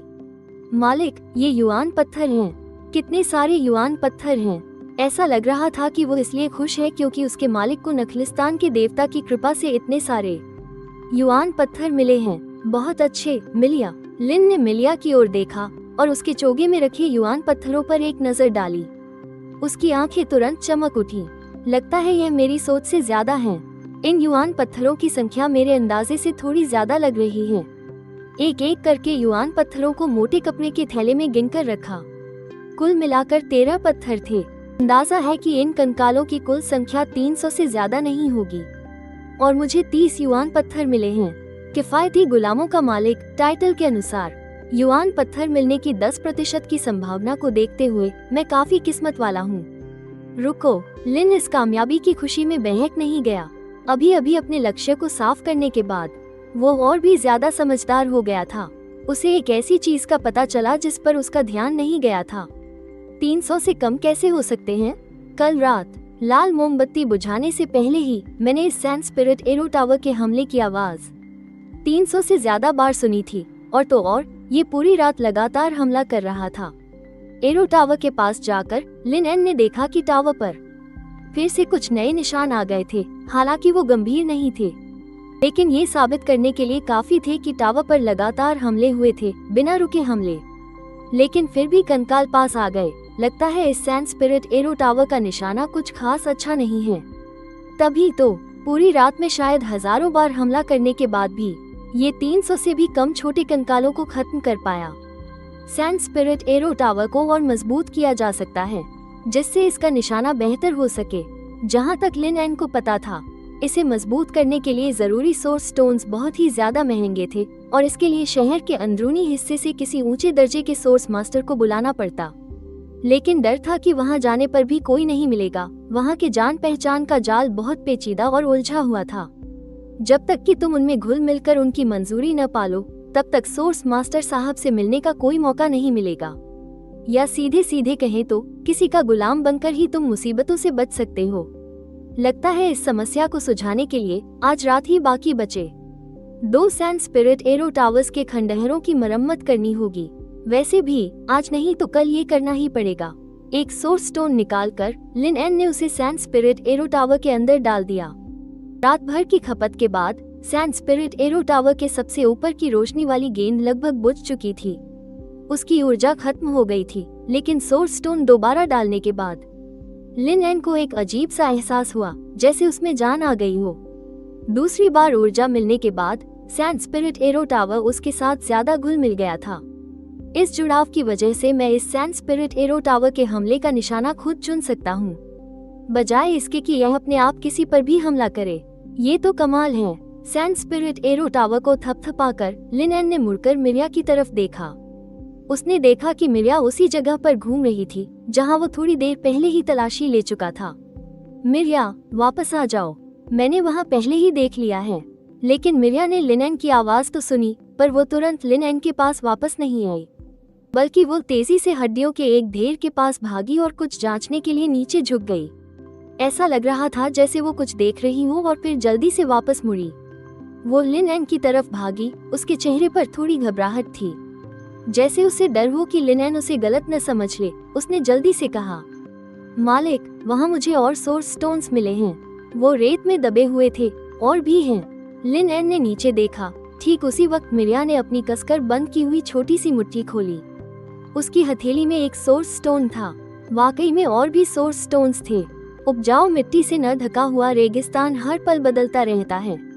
जैसा कि इस दुनिया की कहावत है, कोई भी इंसान एक ही रेत के ढेर में 2 बार कदम नहीं रख सकता।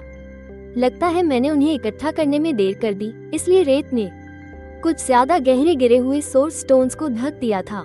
मिरिया तो वाकई में बहुत ध्यान से काम करती है। ढके हुए सोर्स स्टोन्स को भी ढूंढ लिया। इससे लिन एन को मिरिया के प्रोफाइल कार्ड पर लिखे सावधान शब्द की याद आ गई। लगता है प्रोफाइल कार्ड सिर्फ स्कोर देखने और जानकारी पाने के लिए ही नहीं, बल्कि लोगों को समझने और उनकी काबिलियत का सही इस्तेमाल करने में भी मदद करता है। बहुत अच्छे मिरिया, जाओ और दूसरी जगह देखो, शायद और मिल जाए। लिन एन ने अपना हाथ उठाकर मिरिया का छोटा सा सिर थपथपाया और मिरिया के चेहरे पर तुरंत ही एक सुकून भरा भाव आ गया और उसने अपनी आंखें हल्की सी बंद कर लीं। मुझे जल्दी से मिरिया को कुछ सिखाना होगा ताकि नए पॉजिटिव ट्रेड्स जुड़े और उसका स्कोर अनलॉक हो सके। मिरिया की पीठ को देखते हुए लिन एन ने मन ही मन सोचा, लेकिन अभी तक यह नहीं सोचा है कि जल्दी असर के लिए क्या सिखाया जाए। अगर कुछ काम नहीं आया तो बस इंतजार करना होगा। कल गुलाम बाजार जाकर गिनती पूरी करने के लिए कुछ गुलाम खरीद लूंगा। लेकिन ये तो बहुत बड़ा घाटा है।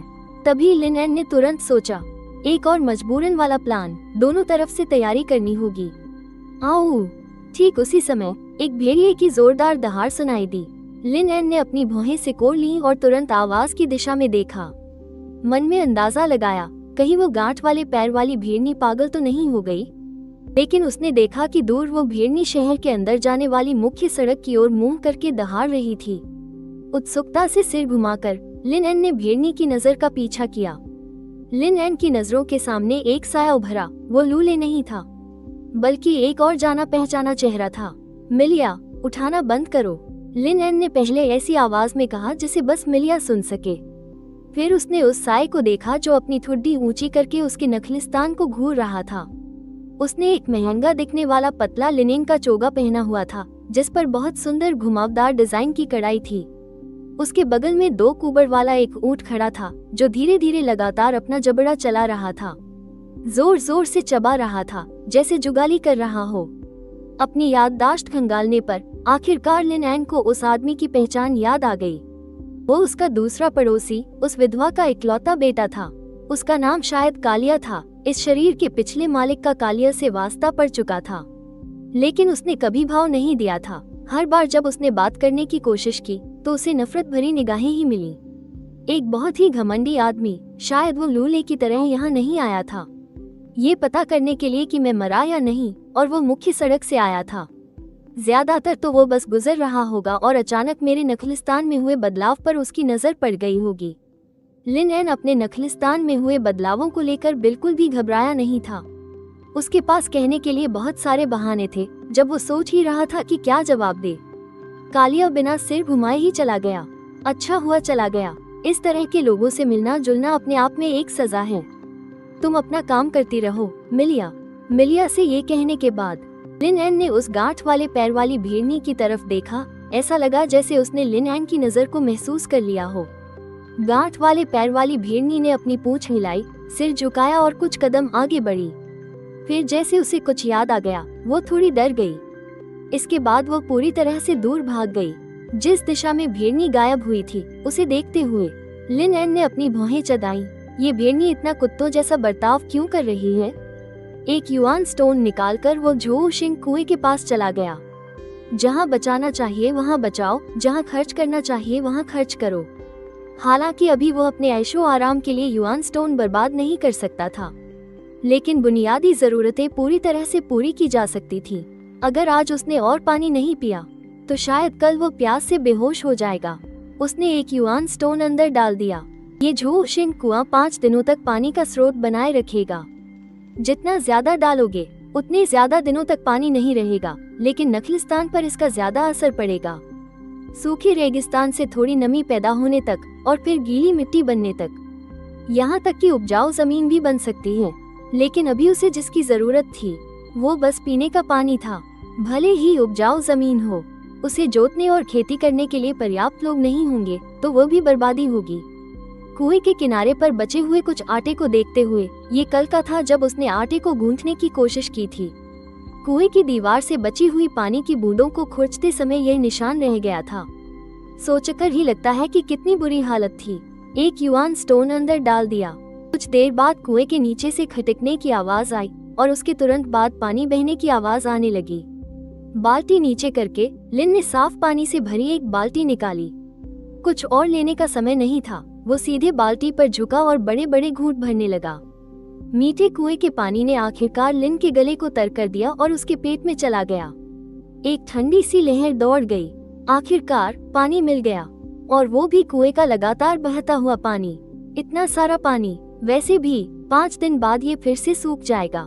सिर्फ पीने से तो ये खत्म नहीं होगा, क्यों न इस पानी का अच्छा इस्तेमाल किया जाए, जैसे कि जी भरकर नहा लिया जाए। और मिलिया भी, वो भी अच्छे से अपना शरीर साफ कर लेगी, शायद इससे बॉन्डिंग प्रोग्रेस भी कुछ बढ़ जाए। ये सोचते हुए लिन ने अनजाने में अपना सिर घुमाया और मिलिया के गंदे चेहरे की ओर देखने लगा। साथ ही उसने अपने दिमाग में फिर से स्लेव ओनर की हैंडबुक खोल ली। जब भी वो दोबारा मिलिया की प्रोफाइल देखता, लिन थोड़ा हैरान हो जाता। उसने सोचा नहीं था कि सिर्फ एक रात में मिलिया की रेटिंग में फिर से इतना बड़ा बदलाव आ गया था। स्लेव मिलिया। नंबर 1, उम्र, वयस्क, बॉन्डिंग प्रोग्रेस 12.7%, गैर नकारात्मक गुण, दर्द भरे निशान -77, अपनी मां को खोने का मानसिक आघात -36, सुरक्षा पर अत्यधिक निर्भरता -10, सकारात्मक गुण, जल्दी सीखने वाली +30, पवित्र +10, सतर्क +3, स्लेव ओनर पर अत्यधिक निर्भरता +7, विशेष गुण +100, कुल स्कोर 27 + 7 = 34 पॉइंट। कैलकुलेशन की पुष्टि, स्लेव मिलिया का स्कोर सीधे 23 पॉइंट से बढ़कर 27 पॉइंट हो गया। बेसिक स्कोर सिर्फ 4 पॉइंट बढ़ा था। पहली नजर में ऐसा लगता है कि यह मुख्य रूप से बोनस की वजह से है, लेकिन ये 4 पॉइंट की बढ़ोतरी इतनी आसान नहीं थी। मिलिया की सुरक्षा पर अत्यधिक निर्भरता और भी गंभीर हो गई थी। कायदे से तो पॉइंट कटने चाहिए थे, लेकिन स्लेव ओनर पर अत्यधिक निर्भरता जुड़ जाने के कारण इसके बजाय 4 पॉइंट बढ़ गए। स्लेव ओनर पर अत्यधिक निर्भरता, यह क्या बला है? स्लेव ओनर पर अत्यधिक निर्भरता।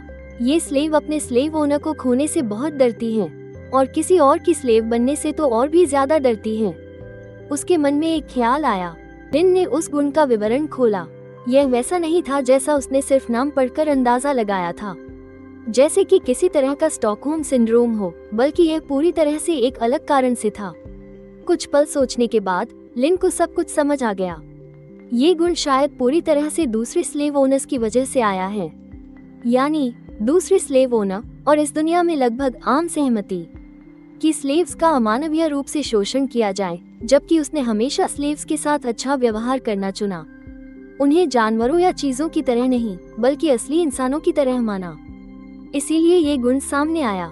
तो भविष्य में अगर मैं अपने सभी स्लेव्स के साथ अच्छा व्यवहार करूं, तो क्या उनमें से हर एक को ये गुण नहीं मिल जाएगा? तब क्या मेरी रेटिंग आसमान नहीं छू जाएगी? लिन ने मन में अंदाजा लगाया, लेकिन फिलहाल वो इसे साबित नहीं कर सकता था।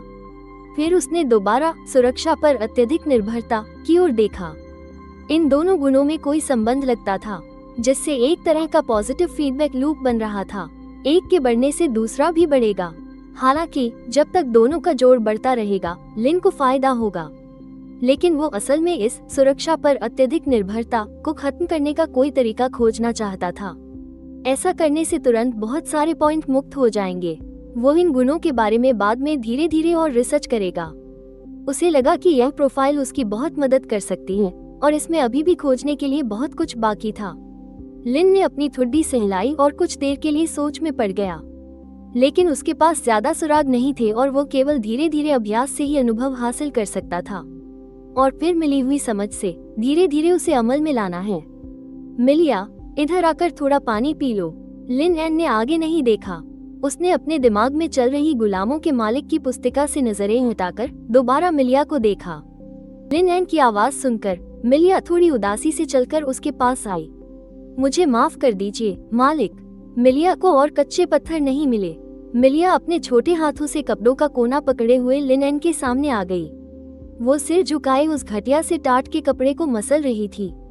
असल में ये तो उम्मीद के मुताबिक ही था, क्योंकि संभावना और समुद्री हड्डियों की संख्या के हिसाब से इस बार उसकी फसल उम्मीद से ज्यादा ही थी। मिलिया की अपराधबोध से भरी आवाज सुनकर और उसका ये बेचारा सा चेहरा देखकर लिन एन ने फिर से मिलिया के सिर पर हाथ फेरा। कोई बात नहीं, जाओ और रेत वाली रोटियां बनाओ। तुम बना लोगी, है ना? इस बार बचे हुए सारे आटे से रेत वाली रोटियां बना लो। ये सुनकर कि लिन एन ने उसे डांटा नहीं और उसे एक नया काम भी दे दिया, मिलिया की सारी चिंता पल भर में दूर हो गई। उसमें फिर से जोश भर गया। मिलिया को जाते हुए देखकर लिन एन ने पानी भरना शुरू कर दिया। वो कुएं से बाल्टी भर भरकर एक बड़े मिट्टी के मटके में डाल रहा था। घर में असल में एक से ज्यादा मटके थे, लेकिन दूसरा वाला काफी समय से इस्तेमाल नहीं हुआ था। इस बार एक को पानी जमा करने के लिए इस्तेमाल किया जा सकता था और दूसरे को ठंडे पानी से नहाने के लिए। घर के मटके को भरने के बाद लिन एन ने दूसरे मटके को घर के बाहर कुएं के ठीक बगल में रख दिया। आखिर यह नहाने के लिए था तो पानी धोने की बिल्कुल भी जरूरत नहीं थी और इतनी दूर तक चलने की। और जैसे ही उसने बड़े मटके को जगह पर रखा, झोउशिंग कुएं में बदलाव आने लगा था। झोउशिंग कुएं को केंद्र मानकर एक छोटा सा खाली मैदान रेतीली दोमट मिट्टी में बदल गया था और एक बड़ा इलाका थोड़ा नम हो गया था। अब वो सिर्फ उड़ने वाली रेत नहीं रह गई थी। जब तक हर रोज लगातार कच्चे पत्थर डाले जाते रहेंगे, ये दोबारा जान आए मिट्टी हमेशा मौजूद रहेगी। अगर और ज्यादा पत्थर डाले गए तो ये और फैलेगी, यहाँ तक कि घास के मैदान और उपजाऊ जमीन भी बन सकती है। लिन एन एक के बाद एक बाल्टी पानी निकाल रहा था। कहना आसान था लेकिन करना बहुत थका देने वाला था। वो पहले से ही सोचने लगा था कि क्या समय आने पर हवा के दबाव का इस्तेमाल करने वाला एक वाटर पंप बनाया जाए। जब तक उसने मटका पानी से भरा तब तक मिलिया ने रेत वाली रोटियां बना ली थी। मालिक, यह मिलिया की बनाई हुई रेत वाली रोटियां हैं। मिलिया साफ तौर पर थोड़ी बेचैन थी। फिर उसने बहुत सावधानी से रेत वाली रोटियां लिन एन के हाथ में थमा दी। ये रेत वाली रोटियां तो बहुत अच्छी बनी हैं। लिन एन ने देखा कि ये रोटियां उसकी बनाई हुई रोटियों से कहीं ज्यादा अच्छी थी। हर एक सफेद रोटी पर एक जैसी सुनहरी भूरी परत चढ़ी हुई थी। एक नजर में ही पता चल रहा था कि बाहर से कुरकुरी और अंदर से नरम किसे कहते हैं। इसे लगभग एक परफेक्ट मैलार्ड रिएक्शन कहा जा सकता है। बहुत अच्छे मिलिया, तुम्हारी बनाई हुई रेत वाली रोटियां देखने में ही बहुत स्वादिष्ट लग रही हैं। लिन एन ने उसकी तारीफ करने में कोई कंजूसी नहीं की और मिलिया के चेहरे पर राहत के भाव थे। क्या मिलिया के अंदर खाना पकाने की प्रतिभा भी है या फिर ये सावधानी वाले गुण के बोनस की वजह से है? भविष्य में मौका मिला तो इसे जरूर निखारना होगा। क्या पता यह मेरे लिए भी एक नया गुण या कुछ और जोड़ दे। अफसोस कि अभी तो इसका कोई मौका नहीं है। मुझे कोई दूसरा तरीका सोचना होगा जिससे जल्दी से गुणों को असरदार तरीके से बढ़ाया जा सके। रेत वाली रोटियां बहुत सारी थीं। खाने के बाद भी आधी से ज्यादा बच गई थीं। उन्हें एक मिट्टी के बर्तन में रखने के बाद लिन एन बेसब्री से पानी से भरे उस बड़े मटके में कूद गया। साफ कुएं का पानी मटके से छलककर रेगिस्तान पर गिरा। वो जल्दी ही जमीन में समाकर गायब हो गया। इस समय चिलचिलाती धूप ठीक सिर के ऊपर थी। इस चिलचिलाती गर्मी में ठंडे पानी में उतरना लिन को लगा जैसे उसका पूरा शरीर तरोताजा हो गया है। कितना आराम है। मिलिया के रगड़ने से मालिक और भी साफ हो जाएगा। वो इस आरामदायक पल का आनंद ले ही रहा था कि अचानक मिलिया की आवाज सुनाई दी। इस समय उसके चेहरे की लाली अभी तक उतरी नहीं थी और वजह जाहिर तौर पर यह थी कि उसने देख लिया था लिन की कुछ निजी बातें, और वो भी पीठ रगड़ने वाली बनकर। कितना मजेदार है। लिन बिना किसी झिझक के मिलिया के गर्म नन्हे हाथों को अपने शरीर पर महसूस कर रहा था। इस तरह की कोमलता। उसे याद आया कि ऐसा आराम उसे सिर्फ एक बार तब मिला था जब उसे पेट की गंभीर बीमारी हुई थी और एक नर्स ने उसकी देखभाल की थी। नर्स। लिन को अचानक कुछ सूझा। क्या वो मिलिया को नर्स बना सकता है? नहीं, उसे किसी आम नर्स की जरूरत नहीं थी, बल्कि उसे एक ऐसी नर्स चाहिए थी जो फर्स्ट एड दे सके। आखिरकार वो ये गारंटी नहीं दे सकता था कि उसके साथ कोई हादसा नहीं होगा। अगर वो मिलिया को फर्स्ट एड की जानकारी दे सके तो हो सकता है कि किसी मुश्किल समय में वो उसकी जान बचा ले। और किस्मत से इस तरह की जानकारी लिन को अभी भी बहुत अच्छी तरह से याद थी। और वैसे भी ये जानकारी ज्यादा मुश्किल नहीं थी। थोड़ी सी ट्रेनिंग से ही वो इसे सीख सकती थी। जैसे कि लू लगने से बेहोश होने पर क्या करना चाहिए, ज्यादा खून बहने पर दबाव डालकर खून कैसे रोकना है, और साथ ही हिमलिच मैन्यूवर और मुंह से सांस देना। ठंडक का और मजा लेने के बजाय लिन पानी के टब से बाहर निकल आया।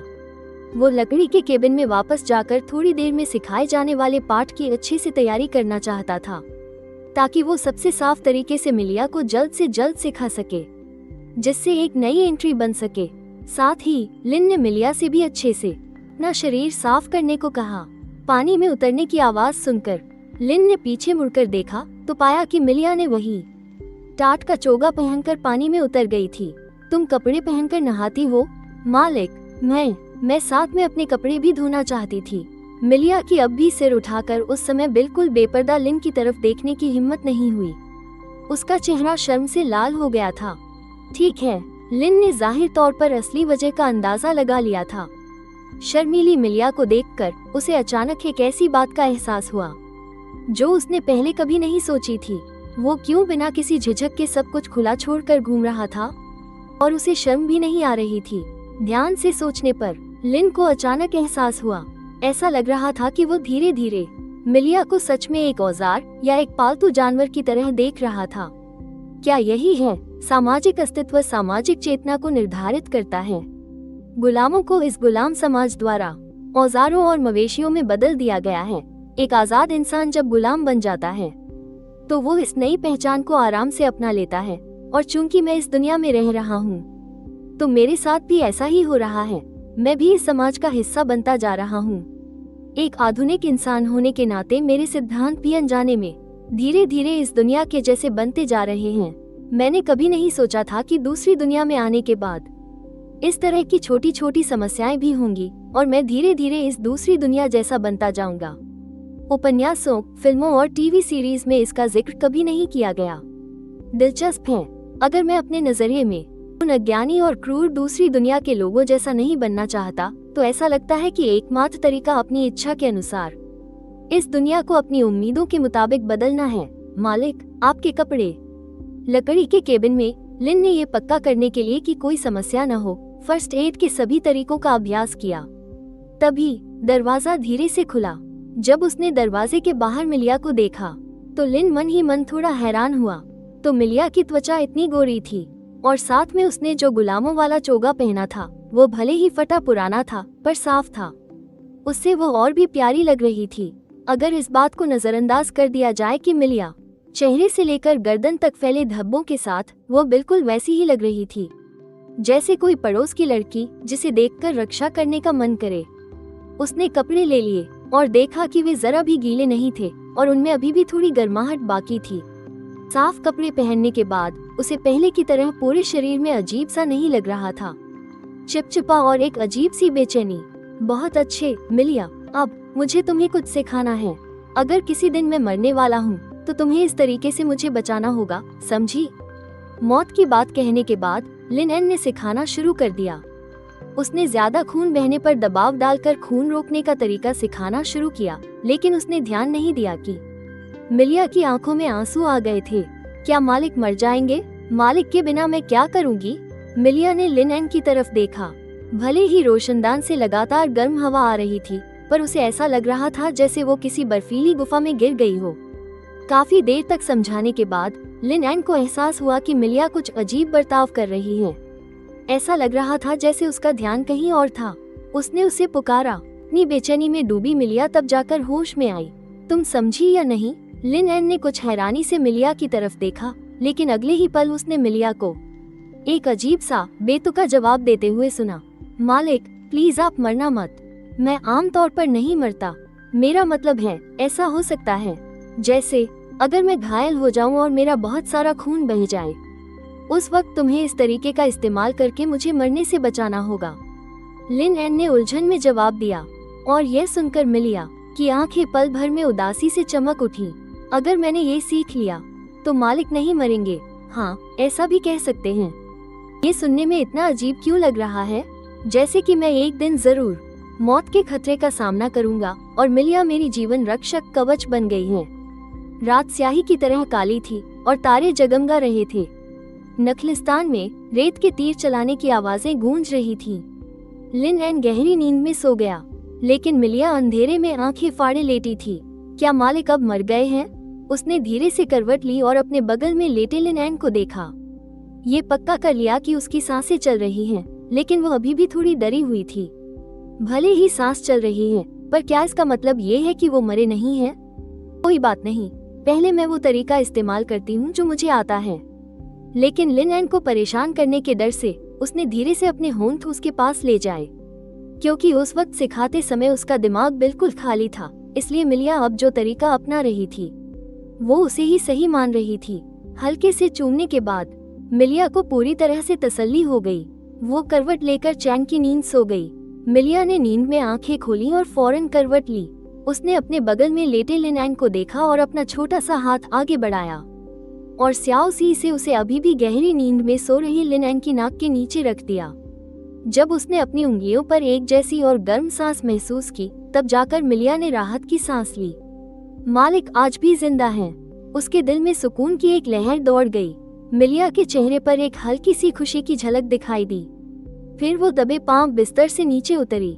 सुबह की रोशनी अभी बस फैलनी शुरू ही हुई थी। रेगिस्तान की ठंड से कांपते हुए मिलिया ने जल्दी से कल का धोया हुआ मोटा कपड़ा ओढ़ लिया।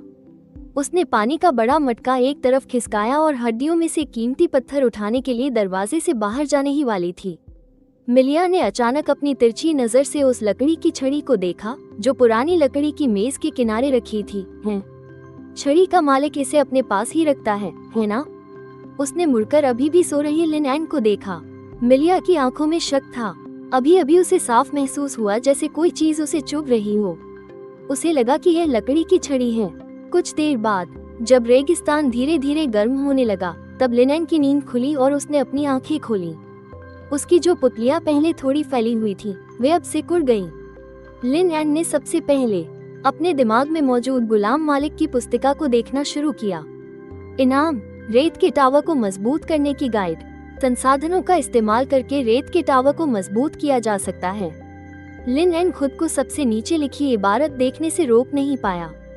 50 पॉइंट्स का सेटलमेंट, मूल पत्थर गुना 40, रेत के टावर को मजबूत करने की गाइड। अगले सेटलमेंट के लिए 100 पॉइंट्स की जरूरत है। पता नहीं अगला इनाम क्या बढ़िया चीज होगी। उसने सेटलमेंट का इनाम निकाला। मूल पत्थर लिन एन के हाथ में आ गए और रेत के टावर को मजबूत करने की गाइड एक रहस्यमयी चिन्ह में बदल गई। वो गुलाम मालिक की पूरी पुस्तिका के बीच के एक पन्ने पर जा गिरी। अगर लंबे समय के नजरिए से देखें तो मेरे पास रेत के टावर को मजबूत करने की यह क्षमता होना बेहद फायदेमंद होगा। रेत के टावर को मजबूत करने की गाइड। मजबूत करने की पहली दिशा। रेत के मशीन टावर की फायरिंग की रफ्तार 50% बढ़ गई, सटीकता 50% बढ़ गई, ताकत 50% बढ़ गई। लागत, हर मजबूती के रास्ते के लिए 50 मूल पत्थरों की जरूरत होगी। पहाड़ी तांबे का एक ढेला। मजबूत करने की दूसरी दिशा। रेत का स्नाइपर टावर, सटीकता 500% बढ़ गई, रेंज 200% बढ़ गई, फायरिंग की रफ्तार 50% कम हो गई। लागत, हर मजबूती के रास्ते के लिए 50 मूल पत्थरों और पहाड़ी तांबे के एक ढेले की जरूरत होगी। हर मजबूती के रास्ते के लिए असल में सिर्फ 50 मूल पत्थर और पहाड़ी तांबे का एक ढेला चाहिए। एक ढेला रेगिस्तान में वजन की सबसे आम इकाई है। यह वो औसत वजन है जिसे एक कुबड़ वाला ऊंट उठा सकता है, लगभग 200 किलोग्राम। और पहाड़ी तांबा हासिल करना बहुत आसान है। यह महंगा भी नहीं है। पहाड़ी तांबे का एक ढेला खरीदने का खर्चा 20 मूल पत्थरों से ज्यादा नहीं होगा। दूसरे शब्दों में, रेत के टावर को मजबूत करने में लगने वाला खर्च असल में सिर्फ 70 मूल पत्थर है। नहीं, रेत के टावर को मजबूत करना मरम्मत जैसा नहीं है। इसे गिराकर दोबारा बनाना पड़ता है, इसलिए 20 और मूल पत्थरों की जरूरत पड़नी चाहिए। फिर भी यह उस हजारों मूल पत्थरों की लागत से बहुत अलग है जो लिन एन जानता था कि एक एलिमेंटलिस्ट द्वारा मजबूत करने के लिए जरूरी होती है। लिन एन ने काफी देर तक सोचा, फिर जाकर उसने गुलाम मालिक की पुस्तिका को पूरी तरह से बंद कर दिया।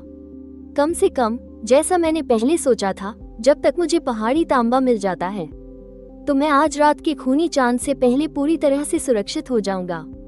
वो बिस्तर से उतरा। लिन एन दरवाजे की तरफ चला और बाहर निकला। बाहर निकलते ही लिन एन ने देखा कि मिलिया तेजी से एक ही दिशा में घूमकर मूल पत्थर उठा रही थी और उसके हाथ में जूट का थैला पहले से ही फूला हुआ था। लगता है उसने काफी कुछ जमा कर लिया है। फिर से वही गांठ वाले पैर वाली मादा भेड़िया। वो असल में इस खतरनाक रेगिस्तान में एक और रात बच गई। उसने चारों ओर देखा, तभी लिन एन ने कल वाले रेगिस्तानी भेड़िए को देखा। वो इस समय मिलिया से काफी दूर बैठा हुआ था और मिलिया की हरकतों को देख रहा था। और जब मिलिया धीरे धीरे उसके पास आती तो वो उठकर और भी दूर चला जाता ताकि दूरी बनी रहे। ऐसा नहीं लग रहा था कि वो मिलिया से बच रहा है, बल्कि ऐसा लग रहा था जैसे वो मिलिया को डराने से डर रहा हो। ये रेगिस्तानी भेड़िया तो सच में काफी इंसानी समझ रखता है। लिन एन ने एक पल सोचा, फिर मिट्टी का मर्तबान उठा लिया। उसने अंदर रखी रेत की रोटियों को देखा। कल उसने एक ही बार में सारे आटे से रेत की रोटियां बना ली थी। अभी भी काफी बचा हुआ है। एक दिन में तो ये बिल्कुल खत्म नहीं होगा। वैसे भी मुझे बाद में पहाड़ी तांबा खरीदने अंदरूनी शहर जाना है। और साथ ही मैं बेहतर आटा भी ला सकता हूँ। तो उसने बस एक टुकड़ा निकाला। आधा लिन एन ने अपने मुंह में ठूस लिया और दूसरा आधा लिन एन ने रेगिस्तानी भेड़िए की तरफ फेंक दिया। लिन एन ने मन में सोचा, ये भेड़िया काफी समझदार लगता है, कोशिश करके देखने में कोई हर्ज नहीं है, क्या पता इसे पाला जा सके। वैसे भी इसमें खोने के लिए कुछ खास नहीं है। इस जमाने में पालतू भेड़िए यानी कुत्ते नहीं होते थे। अगर मैं सच में एक भेड़िए को पालतू बना सका तो मेरे नखलिस्तान को एक अच्छा पहरेदार मिल जाएगा। भेड़िए खतरे को इंसानों से कहीं बेहतर भांप लेते हैं, और तो और ये गांठ वाले पैर वाली मादा भेड़िया झुंड से अलग रहकर भी जिंदा बच गई। शायद ये चौकन्नेपन के मामले में आम रेगिस्तानी भेड़ियों से भी बेहतर है। रेत पर आधी रेत रोटी के धप से गिरने की आवाज सुनाई दी। गांठ वाले पैर वाली मादा भेड़िए ने तुरंत अपना सिर घुमाया और रेत रोटी को घूरने लगी, जैसे कुछ सोच रही हो। फिर वो उठी, अपना सिर नीचे किया और 3 पैरों पर धीरे धीरे आगे बढ़ने लगी। और जब वो रेत रोटी के पास पहुंची तो उसने तुरंत सिर झुकाकर तेजी से उसे मुंह में उठा लिया और 3 पैरों पर फुर्ती से दौड़कर अपनी पुरानी जगह पर वापस चली गई। मिलिया, तुम्हारे पास अब कितने अयस्क हैं? मालिक, मुझे सिर्फ 15 टुकड़े मिले हैं। हमें कम से कम 20 टुकड़े पहाड़ी तांबे के चाहिए, ज्यादा इसलिए ताकि कुछ अतिरिक्त बच जाए और हमारा यहाँ आना बेकार न जाए। और समय बर्बाद किए बिना लिन एन भी शुरू करने ही वाला था। कंकालों के बीच अयस्क ढूंढने लगा। कुछ कंकालों के ढेरों में ढूंढने के बाद ही उसने सिर उठाया तो देखा कि कुछ दूर पर गांठ वाले पैर वाली मादा भेड़िया शायद कोई हड्डी चबा रही थी, लेकिन ध्यान से देखने पर पता चला कि ऐसा नहीं था। वो मादा भेड़िया अपने दोनों पंजों से रेत खोद रही थी और फिर एक ही झटके में उसने एक अयस्क बाहर निकाल लिया। अगले ही पल मादा भेड़िए ने सिर घुमाकर उसकी तरफ देखा। इंसान और भेड़िए की आंखें मिली। लिन एन हैरान रह गया। अरे बाप रे, क्या यह मादा भेड़िया सूंघकर पता लगा सकती है कि अयस्क कहाँ है? और जिस बात की लिन एन ने बिल्कुल उम्मीद नहीं की थी वो ये थी कि उस गांठ वाले पैर वाली मादा भेड़िए की जो पूंछ हमेशा नीचे लटकी रहती थी वो सीधी खड़ी हो गई थी और वो उसे बहुत अनाड़ीपन से हिलाने भी लगी थी। इधर आओ, आओ। लिन एन ने मादा भेड़िए को बुलाने की कोशिश की। उसने सोचा नहीं था कि वो सच में आ जाएगी। वो लंगड़ाते हुए चलकर लिन एन के सामने थोड़ी दूरी पर आकर रुक गई। उसने अपना सिर नीचे किया और मुंह में दबा अयस्क नीचे रख दिया। हाँ, यही करती रहो। लिन एन ने अयस्क की तरफ इशारा किया। फिर उसने उन कंकालों की घाटी की तरफ इशारा किया जहां अभी तक खोज नहीं हुई थी। मादा भेड़िए ने लिन एन को देखते हुए अपना सिर टेढ़ा किया और फिर जैसे वो लिन एन का इरादा समझ गई हो, वो तुरंत मुड़ी और सिर नीचे करके सूंघने लगी। जल्द ही उसने फिर से अपने पंजों से खोदना शुरू कर दिया। उसने सिर नीचे किया और एक और अयस्क निकाल लिया। ये रेगिस्तानी भेड़िया सच में अयस्क सूंघ सकता है। हाँ हाँ हाँ, शाबाश भेड़िए। नहीं, अब शायद इसे अच्छी कुतिया कहना चाहिए। लिन एन मन ही मन खुश हो गया। अयस्क उठाना आसान है, उन्हें ढूंढना मुश्किल। ये पता नहीं होता कि किस कंकाल के नीचे अयस्क है और इसी वजह से बहुत सारा समय बर्बाद होता है। लेकिन अगर यह मादा भेड़िया सीधे उनकी जगह का पता लगा सकती है और ऊपर से 3 पैरों पर जमीन से लगकर तेजी से ढूंढती है, इस तरह अयस्क उठाने और रात के युद्ध क्षेत्र को साफ करने की रफ्तार सिर्फ 10 गुना ही नहीं बढ़ेगी। दूसरे अयस्क को वापस लाते हुए देखकर लिन एन ने जरा भी कंजूसी नहीं की और सीधे मिट्टी के उस बर्तन से एक पूरी रेत रोटी निकाली और मादा भेड़िया सीधे हवा में उछल पड़ी। उसने हवा में ही उसे लपक लिया और कुछ ही बार में निगल गई। मादा भेड़िए ने अपना खाना खत्म किया और लिन एन के आदेश का इंतजार किए बिना मॉडल वो सीधे अयस्क ढूंढने चली गई और लिन ने मौके का फायदा उठाकर इनाम के तौर पर उसे बिस्कुट खिलाए। इससे गांठ वाले पैर वाली उस मादा भेड़िए के लिए इनाम का लालच और भी बढ़ गया। अगर भविष्य में वो गांठ वाले पैर वाली मादा भेड़िया ये सारा काम संभाल लेती, अयस्क ढूंढने और मैदान साफ करने का काम, तो शायद सुबह होने से पहले ही सारे अयस्क इकट्ठा कर लिए जाते। इस तरह इस बात की चिंता करने की कोई जरूरत नहीं होती कि दूसरों को उसके नखलिस्तान में कुछ अजीब महसूस होगा। जब भेड़िए से कुत्ता बनने का पहला कदम उठा ही लिया है तो क्या इसका कोई नाम रखना चाहिए? लाइसाई कैसा रहेगा? लिन ने मन में सोचा। उसे ये नाम अच्छा लगा। इस दुनिया में दौलत का मतलब अयस्क ही है और यह सीधे तौर पर जिंदा रहने से जुड़ा एक संसाधन है। सही मायनों में यही असली दौलत है। लिन तो चाहता था कि जितने ज्यादा अयस्क मिले उतना अच्छा है। कमरे में लौटकर लिन ने रात भर की कमाई गिनना शुरू कर दिया। 53 अयस्क। मिलिया को 21 पत्थर मिले थे, बाकी सब लाई साई की मेहनत थी। साथ ही स्लेव मास्टर की हैंडबुक से मिला इनाम भी था। अब उसके हाथ में कुल 96 अयस्क थे, जो मुश्किल से ही काफी थे। कल उसने अपने पास के लगभग सारे अयस्क बाकी के 2 सैंड स्पिरिट एरो टावर की मरम्मत करने और उन्हें चार्ज करने में खर्च कर दिए थे। 2 और सैंड स्पिरिट एरो टावर तो बढ़ गए थे, लेकिन कमाई दोगुनी नहीं हुई थी। लगता है कि निष्क्रिय रक्षा प्रणाली से कंकाल वाले मरे हुए लोगों को मारने की सीमा तक पहुंच गए हैं। जब तक कि रेगिस्तान में भटकने वाले उन मरे हुए लोगों को जानबूझकर आकर्षित करने का कोई तरीका न मिल जाए। लेकिन भेजे किसे? लिन ने अपनी ठुड्डी पर हाथ फेरा। मैं और मिलिया तो नहीं जा सकते। इस तरह दुश्मनों को अपनी ओर खींचना थोड़ा ज्यादा ही खतरनाक है। लाई साई ने दरवाजे के बाहर देखा। लाई साई तेजी से पानी पी रही थी। लिन ने यह विचार भी मन से निकाल दिया। फिर उसने इस बारे में ज्यादा नहीं सोचा। आज रात खूनी चांद निकलने वाला है, ये सबसे जरूरी काम है। मुझे अभी भी जल्दी से अंदरूनी शहर जाना होगा, ताकि ऐसा न हो कि मैं समय पर वापस न आ पाऊं। मालिक, क्या मिलिया आपके साथ चल सकती है? नहीं। लिन खड़ा हो गया। उसने मिलिया का छोटा सा सिर थपथपाया। देर करने का समय नहीं था। वो थैला लेकर दरवाजे से बाहर निकल गया। मिलिया एक गुलाम होने के नाते कानून के तहत सुरक्षित नहीं है और उसके साथ कुछ भी खतरनाक हो सकता है। और कानून की ताकत भी सिर्फ अपनी जान बचाने तक ही सीमित है। जब कोई मुसीबत आती है तो वह अक्सर सबसे ज्यादा उथल पुथल वाला समय होता है। अगर कुछ भी गलत हुआ तो मैं मिलिया की रक्षा बिल्कुल नहीं कर पाऊंगा। लकड़ी के घर के पीछे से मुड़कर उसने देखा कि लाई साई नखलिस्तान के किनारे बैठी है। वो अपने सूखे बालों को चाट रही थी। उसे अपनी हदों का अच्छा खासा अंदाजा था। जब वो एक बार फिर अपने नखलिस्तान में वापस आया तो उसके पीछे 2 कुबड़ वाला एक ऊंट चल रहा था। चलते समय उसकी चारों टांगे कांप रही थी। अभी इस 2 कुबड़ वाले ऊंट की पीठ पर पूरे 3 गट्ठर सामान लदा हुआ था, जबकि एक आम 2 कुबड़ वाला ऊंट ज्यादा से ज्यादा 2.5 कुबड़ वाले ऊंटों का बोझ उठा सकता है। ये सच में एक बहुत अच्छा ऊंट है, मालिक। उसने अभी नखलिस्तान में कदम भी नहीं रखा था कि लिन के कानों में वो जानी पहचानी आवाज गूंजी, मिलिया। लिन ने देखा कि मिलिया खड़ी है नखलिस्तान के किनारे एक रेत के टीले पर और उसकी तरफ हाथ हिला रही थी, जैसे वो बड़ी बेसब्री से किसी का इंतजार कर रही हो। पास जाकर देखने पर उसने देखा कि मिलिया की जो भी त्वचा कपड़ों से बाहर थी वो थोड़ी लाल पड़ गई थी। साफ पता चल रहा था कि वो बहुत देर से धूप में थी। तुम यहाँ कितनी देर से खड़ी हो? मिलिया मालिक का इंतजार कर रही थी। मिलिया को डर था कि मालिक वापस नहीं आएंगे। मिलिया के चेहरे पर खुशी की एक झलक तो आई, लेकिन पहले की चिंता अभी भी दूर नहीं हुई थी। अब तो लगभग शाम होने वाली है। वो यहाँ कितनी देर से खड़ी होगी? लिन एन ने मिलिया का सिर सहलाया और कहा, नखलिस्तान का किनारा वैसे भी खतरनाक होता है। आगे से घर के अंदर इंतजार करना। ठीक है मालिक। मिलिया रेत के टीले से नीचे उतरी और लिन एन के सामने आ गई। उसने आज्ञाकारी ढंग से सिर हिलाया।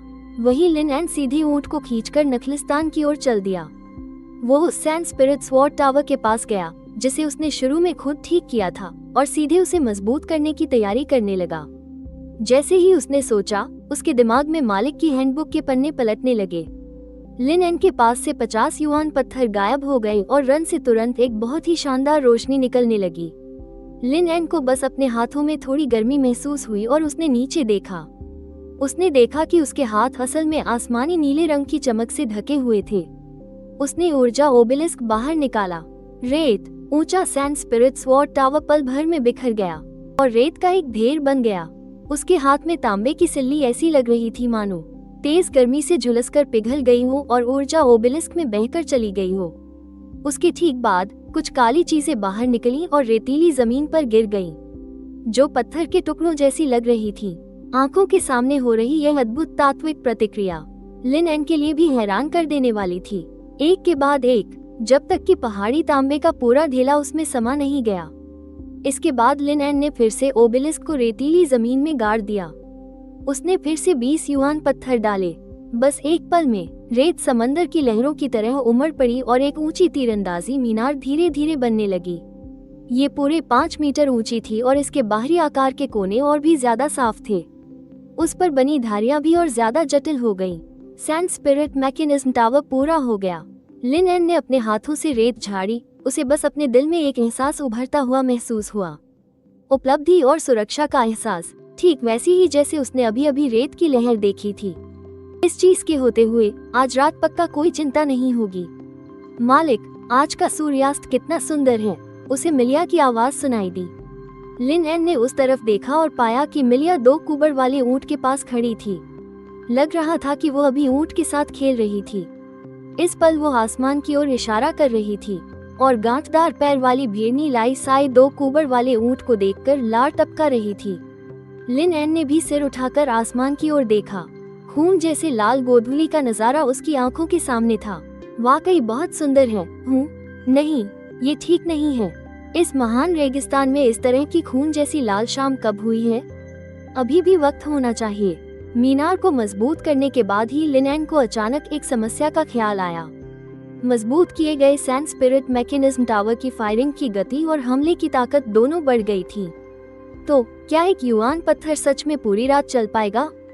लिन एन को इस बारे में कुछ नहीं पता था, लेकिन सुरक्षित रहने के लिए उसने सबसे बुरी स्थिति मान ली कि मजबूती के कारण युआन पत्थर तेजी से खत्म हो जाएगा और पूरी रात नहीं चल पाएगा। खतरे से बचने के लिए लिन एन बीच में बाहर जाकर हाथ से युआन पत्थर नहीं डाल सकता था। लिन एन ने सैंड स्पिरिट मैकेनिज्म टावर पर एक जूट की रस्सी बांधी ताकि वो टावर में युआन पत्थर डालने के लिए निशाना लगा सके। ओबेलिस्क के युआन पत्थर डालने वाले खांचे में पहुंचते ही युआन पत्थर अपने आप भर जाते। इस समय आसमान का रंग गहरा लाल हो गया। पलक झपकते ही रात होने वाली थी। क्षितिज पर आखिरकार खूनी चांद उग आया। मिलिया बिस्तर पर बैठी अपना सिर झुकाए हुए थी। वो मुंह में कुछ बुदबुदा रही थी। मालिक जरूर ठीक होंगे। वो खूनी चांद की रात की भयावहता को अच्छी तरह जानती थी। भागने के दौरान हुए अनुभव अब भी दिल दहला देने वाले थे। इसने उसके नन्हे मन पर एक बहुत बड़ा मानसिक आघात छोड़ा था। अब खूनी चांद आ चुका था और मिलिया की धड़कनें तेज होती जा रही थी, लेकिन वो प्रार्थना करने के अलावा कुछ नहीं कर सकती थी। उसे डर था कि लाई साई खूनी चांद से बच नहीं पाएगी। लिन ने उसे भी कमरे में अंदर कर दिया, बस गर्दन में एक रस्सी बांध दी थी। डर था कि कहीं वो घबरा ना जाए जिससे कोई हादसा हो जाए। लाई साई ने तो कोई विरोध नहीं किया। इस वक्त वो कोने में छिपा हुआ चौकन्ना होकर अपने कान खड़े किए हुए था। बस सबसे ज्यादा जगह घेरने वाला 2 कुबड़ वाला ऊंट ही पहले जैसा था। वो फिर से जुगाली कर रहा था और लिन मेज पर खड़ा आंखें सिकुड़े हुए था। वो रोशनदान से बाहर के हालात देख रहा था। खूनी चांद ने रेगिस्तान को खून के रंग में रंग दिया था। ऐसा लग रहा था मानो ये रेगिस्तान का नर्क हो। आखिरकार आ ही गए। रेत से बाहर निकलते कंकालों को देखकर लिन के रोंगटे खड़े हो गए। एक के बाद एक कंकाल बहुत तेजी से बाहर निकलने लगे। उनकी संख्या बहुत ज्यादा थी, आम रातों में दिखने वाले कंकालों से कहीं ज्यादा। वे बिना किसी मकसद के इधर उधर भी नहीं भटक रहे थे, बल्कि उनका एक खास मकसद था। वे लिन के नखलिस्तान की तरफ बढ़ रहे थे और जल्द ही उन्होंने कंकालों का एक बड़ा झुंड बना लिया। वे जल्द ही लिन के सबसे आगे वाले सैंड एरो टावर की रेंज में आने वाले थे। लेकिन जिस चीज से लिन के सच में रोंगटे खड़े हो गए वो कंकालों की घनी भीड़ नहीं थी, बल्कि यह कि वे चमक रहे थे। सब में से हल्की हरी रोशनी निकल रही थी, किसी भूतिया रोशनी की तरह। ये चमक कैसे रहे हैं? लिन ने पहले इन्हें देखने की तो दूर इनके बारे में कभी सुना भी नहीं था। हल्की हरी रोशनी वाले कंकालों को देखकर लिन को मन ही मन कुछ बुरा होने का एहसास हुआ।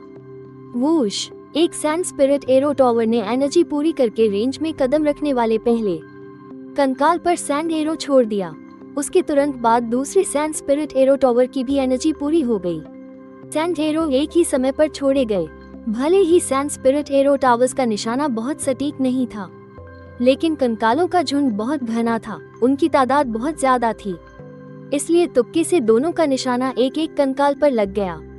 इस तरह से एक तरह से निशाना लगाने की सटीकता बढ़ गई, जो एक अच्छी बात थी। ये मरा क्यों नहीं? लिन ने जैसे ही यह सोचा, उसकी अटकी हुई सांस अभी पूरी तरह से लौटी भी नहीं थी कि उसे अचानक दिखा कि जिन 2 कंकालों को तीर लगे थे वे मरे नहीं थे। रात के अंधेरे में चमकने की वजह से लिन को सब कुछ ज्यादा साफ दिख रहा था। उसने उन दोनों को तीर लगते हुए देखा और उन तीर लगे कंकालों को भी देखा। उनकी बस कुछ हड्डियां ही गिरी थीं। इस तरह के चमकने वाले कंकाल एक तीर से नहीं मरते। अरे नहीं, 2 सैंड एरो टावर आगे बढ़ते चमकने वाले कंकालों के झुंड को बिल्कुल नहीं रोक सकते। नखलिस्तान के किनारे धीरे धीरे कंकालों का एक बड़ा समंदर बन गया। ठीक उसी वक्त आखिरकार चमकने वाले कंकालों का एक झुंड सैंड ट्रैप टॉवर की रेंज में आ गया। ट्रैप टॉवर को तुरंत इसका एहसास हुआ और टॉवर के ऊपर का नीला गोला हिलने लगा। बस बीबी की आवाज आई और रेत एक अजगर की तरह ट्रैप टॉवर की तरफ इकट्ठा होने लगी और पलक झपकते ही कई और ज्यादा मोटी और लंबी रेत की तलवारें बनकर बाहर निकली। 50% तेज रफ्तार और 50% ज्यादा ताकत। इसका हमला एक को पूरी तरह से मारने के लिए काफी था। एक तलवार से एक का खात्मा। ये सैंड स्पिरिट एरो टॉवर की तरह नहीं था जिसे एक को खत्म करने के लिए 2 तीरों की जरूरत पड़ती। ऐसे हालात में एक सैंड स्पिरिट ट्रैप टॉवर का असर पूरी तरह से 3 सैंड स्पिरिट एरो टावर्स के बराबर था। इतनी जबरदस्त ताकत ने एक ही पल में चमकने वाले झुंड के बीच एक रास्ता बना दिया।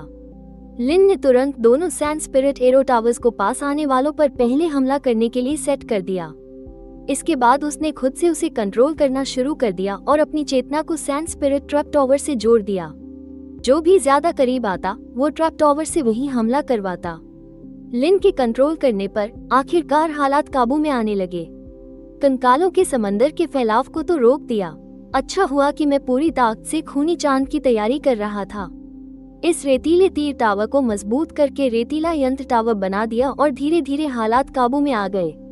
तब जाकर लिन ने थोड़ी राहत की सांस ली और साथ ही उसके दिल में एक डर की लहर दौड़ गई। उसने चुपचाप सिर घुमाकर मिलिया की तरफ देखा जो सिर झुकाए प्रार्थना कर रही थी। वो तो ये सोच भी सकता था कि अगर यह रेतीला यंत्र टावर न होता तो क्या होता। वो और मिलिया निराशा में फंसे हुए दुखद प्रेमी बन जाते। तभी ऐसा लगा जैसे लिन की नजर ने मिलिया को धीरे से छू लिया हो। उसका शरीर थोड़ा कांप गया और उसकी नम आंखें लिन की पीठ की तरफ देखने लगी। उसकी आंखों में चिंता और डर दोनों थे। मिलिया को बहुत डर लग रहा है मालिक। मिलिया ने अपना मुंह खोला, लेकिन आवाज इतनी धीमी थी कि सिर्फ उसे ही सुनाई दे रही थी। वो मालिक को परेशान नहीं कर सकती। मालिक पहले से ही बहुत दयालु हैं। उन्होंने मिलिया को बाहर नहीं भेजा। मिलिया ने जल्दी से अपने दिल के डर को दबाया और चुपचाप अपने मन में दोबारा कोशिश करने लगी। वो लिन के सिखाए हुए प्राथमिक उपचार के तरीकों को याद करने लगी। हालात को स्थिर और बेहतर होते देख लिन को अचानक एक सवाल सूझा। 3 रेतीले तीर टावर बाहरी शहर के नखलिस्तान के लिए मानक हैं। मेदिया का नखलिस्तान भी ऐसा ही है।